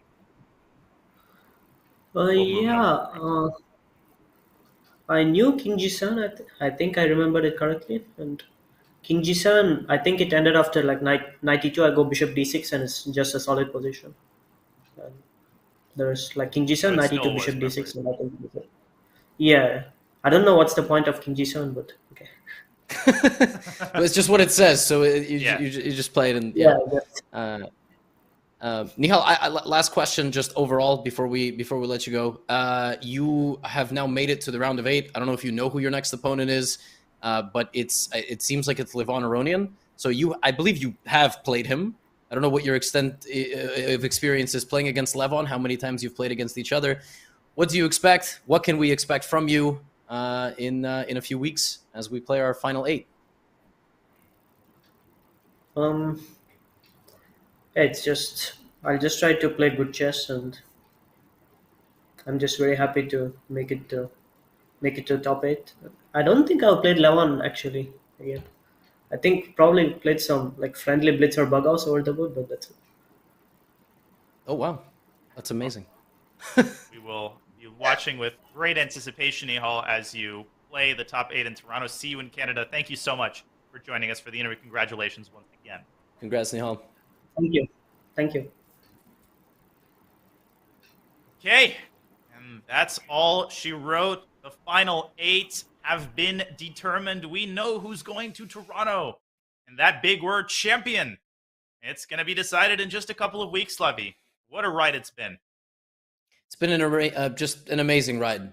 And I think the busiest people for the next few weeks are not even going to be the players. It is going to be the visa processing centers of their respective cities and countries, as getting approval to actually travel at the moment is kind of up in the air. The players will be busy preparing for their matchups. Visa processing centers will be busy refusing visas on completely empty grounds. And it's going to be a fun time for everybody involved. Listen, Danya, when we started that bracket preview, that feels like it was literally ages ago. Ages ago. I know. And here we are.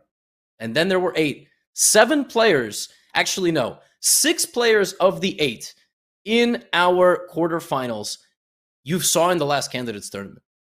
One of these players you have seen dominate in our rapid events for months. And the other one, Nihal Sarin, the underdog, the teenager, the youngest of the field by something like 10 years. I think the closest person to him is maybe Duda in age. Just incredible. I mean, what more can you say? This is what we wanted. We got 1 out of 8 this time. Maybe in the second edition of this event, half the field will be, young teenage prodigies, but this is just sublime. I'm so excited. No, it's been an amazing run. It's been such a privilege to have courtside seats as we watch this field get thinner and thinner. We started with 128 players. It's like there's going to be so many matches. We're never going to get to Toronto. And as you said, Levy, here we are. The visa processing centers are indeed very busy. The finals will be coming your way at the start of November. And the atmosphere, the tension is going to be amplified by the fact that it will be taking place in person with everyone's favorite players involved. And I'm just so pumped to see the likes of Hikaru Nakamura and, of course, Nihal Sarin contesting that $200,000 first prize. It'll be awesome. You will not want to miss it, and mark your calendars. Well, on that note, ladies and gentlemen, the online portion of the Chess.com Global Championship has concluded. The final 8 will be coming your way from Toronto at the start of November. International Master Levy Rosman, great pleasure to commentate with you all throughout the last couple of months. This has been such an amazing ride, made all the better by who I get to commentate with. I'll throw back to you for your final reflections before we wrap it up. No, this is everything we've wanted. High stakes chess with the best players in the world, with emotions being displayed live on camera to an audience that awaits not just great brilliancies, but also tragic blunders and everything in between.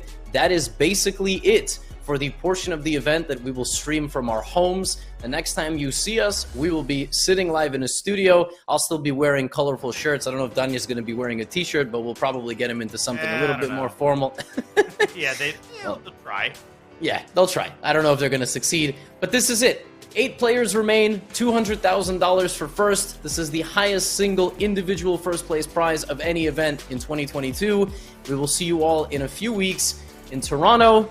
And that's it, Danya. This has been great, and I think we're out. We're signing off. been a wild ride. We are indeed. We'd like to thank everybody in the chat on Twitch and on YouTube for supporting your favorite player. The energy has been phenomenal all throughout the CGC. This wouldn't be possible without the chat. Our sponsor, Brave, will be joining us all the way through to Toronto. And of course, our incredibly hardworking Chess.com team for their amazing work. And in particular, our producers, Paula, and our producer today, Big, for their just tireless efforts to make these broadcasts as flawless, as smooth as they are, and make our jobs as easy as they are. So thank you, everybody. And for now, International Master Levy Rosman, Grandmaster Daniel Naroditsky bidding you goodbye from the online portion of the Chess.com Global Championship presented by Brave. We will see you at the start of November in Toronto for the Final 8. Goodbye.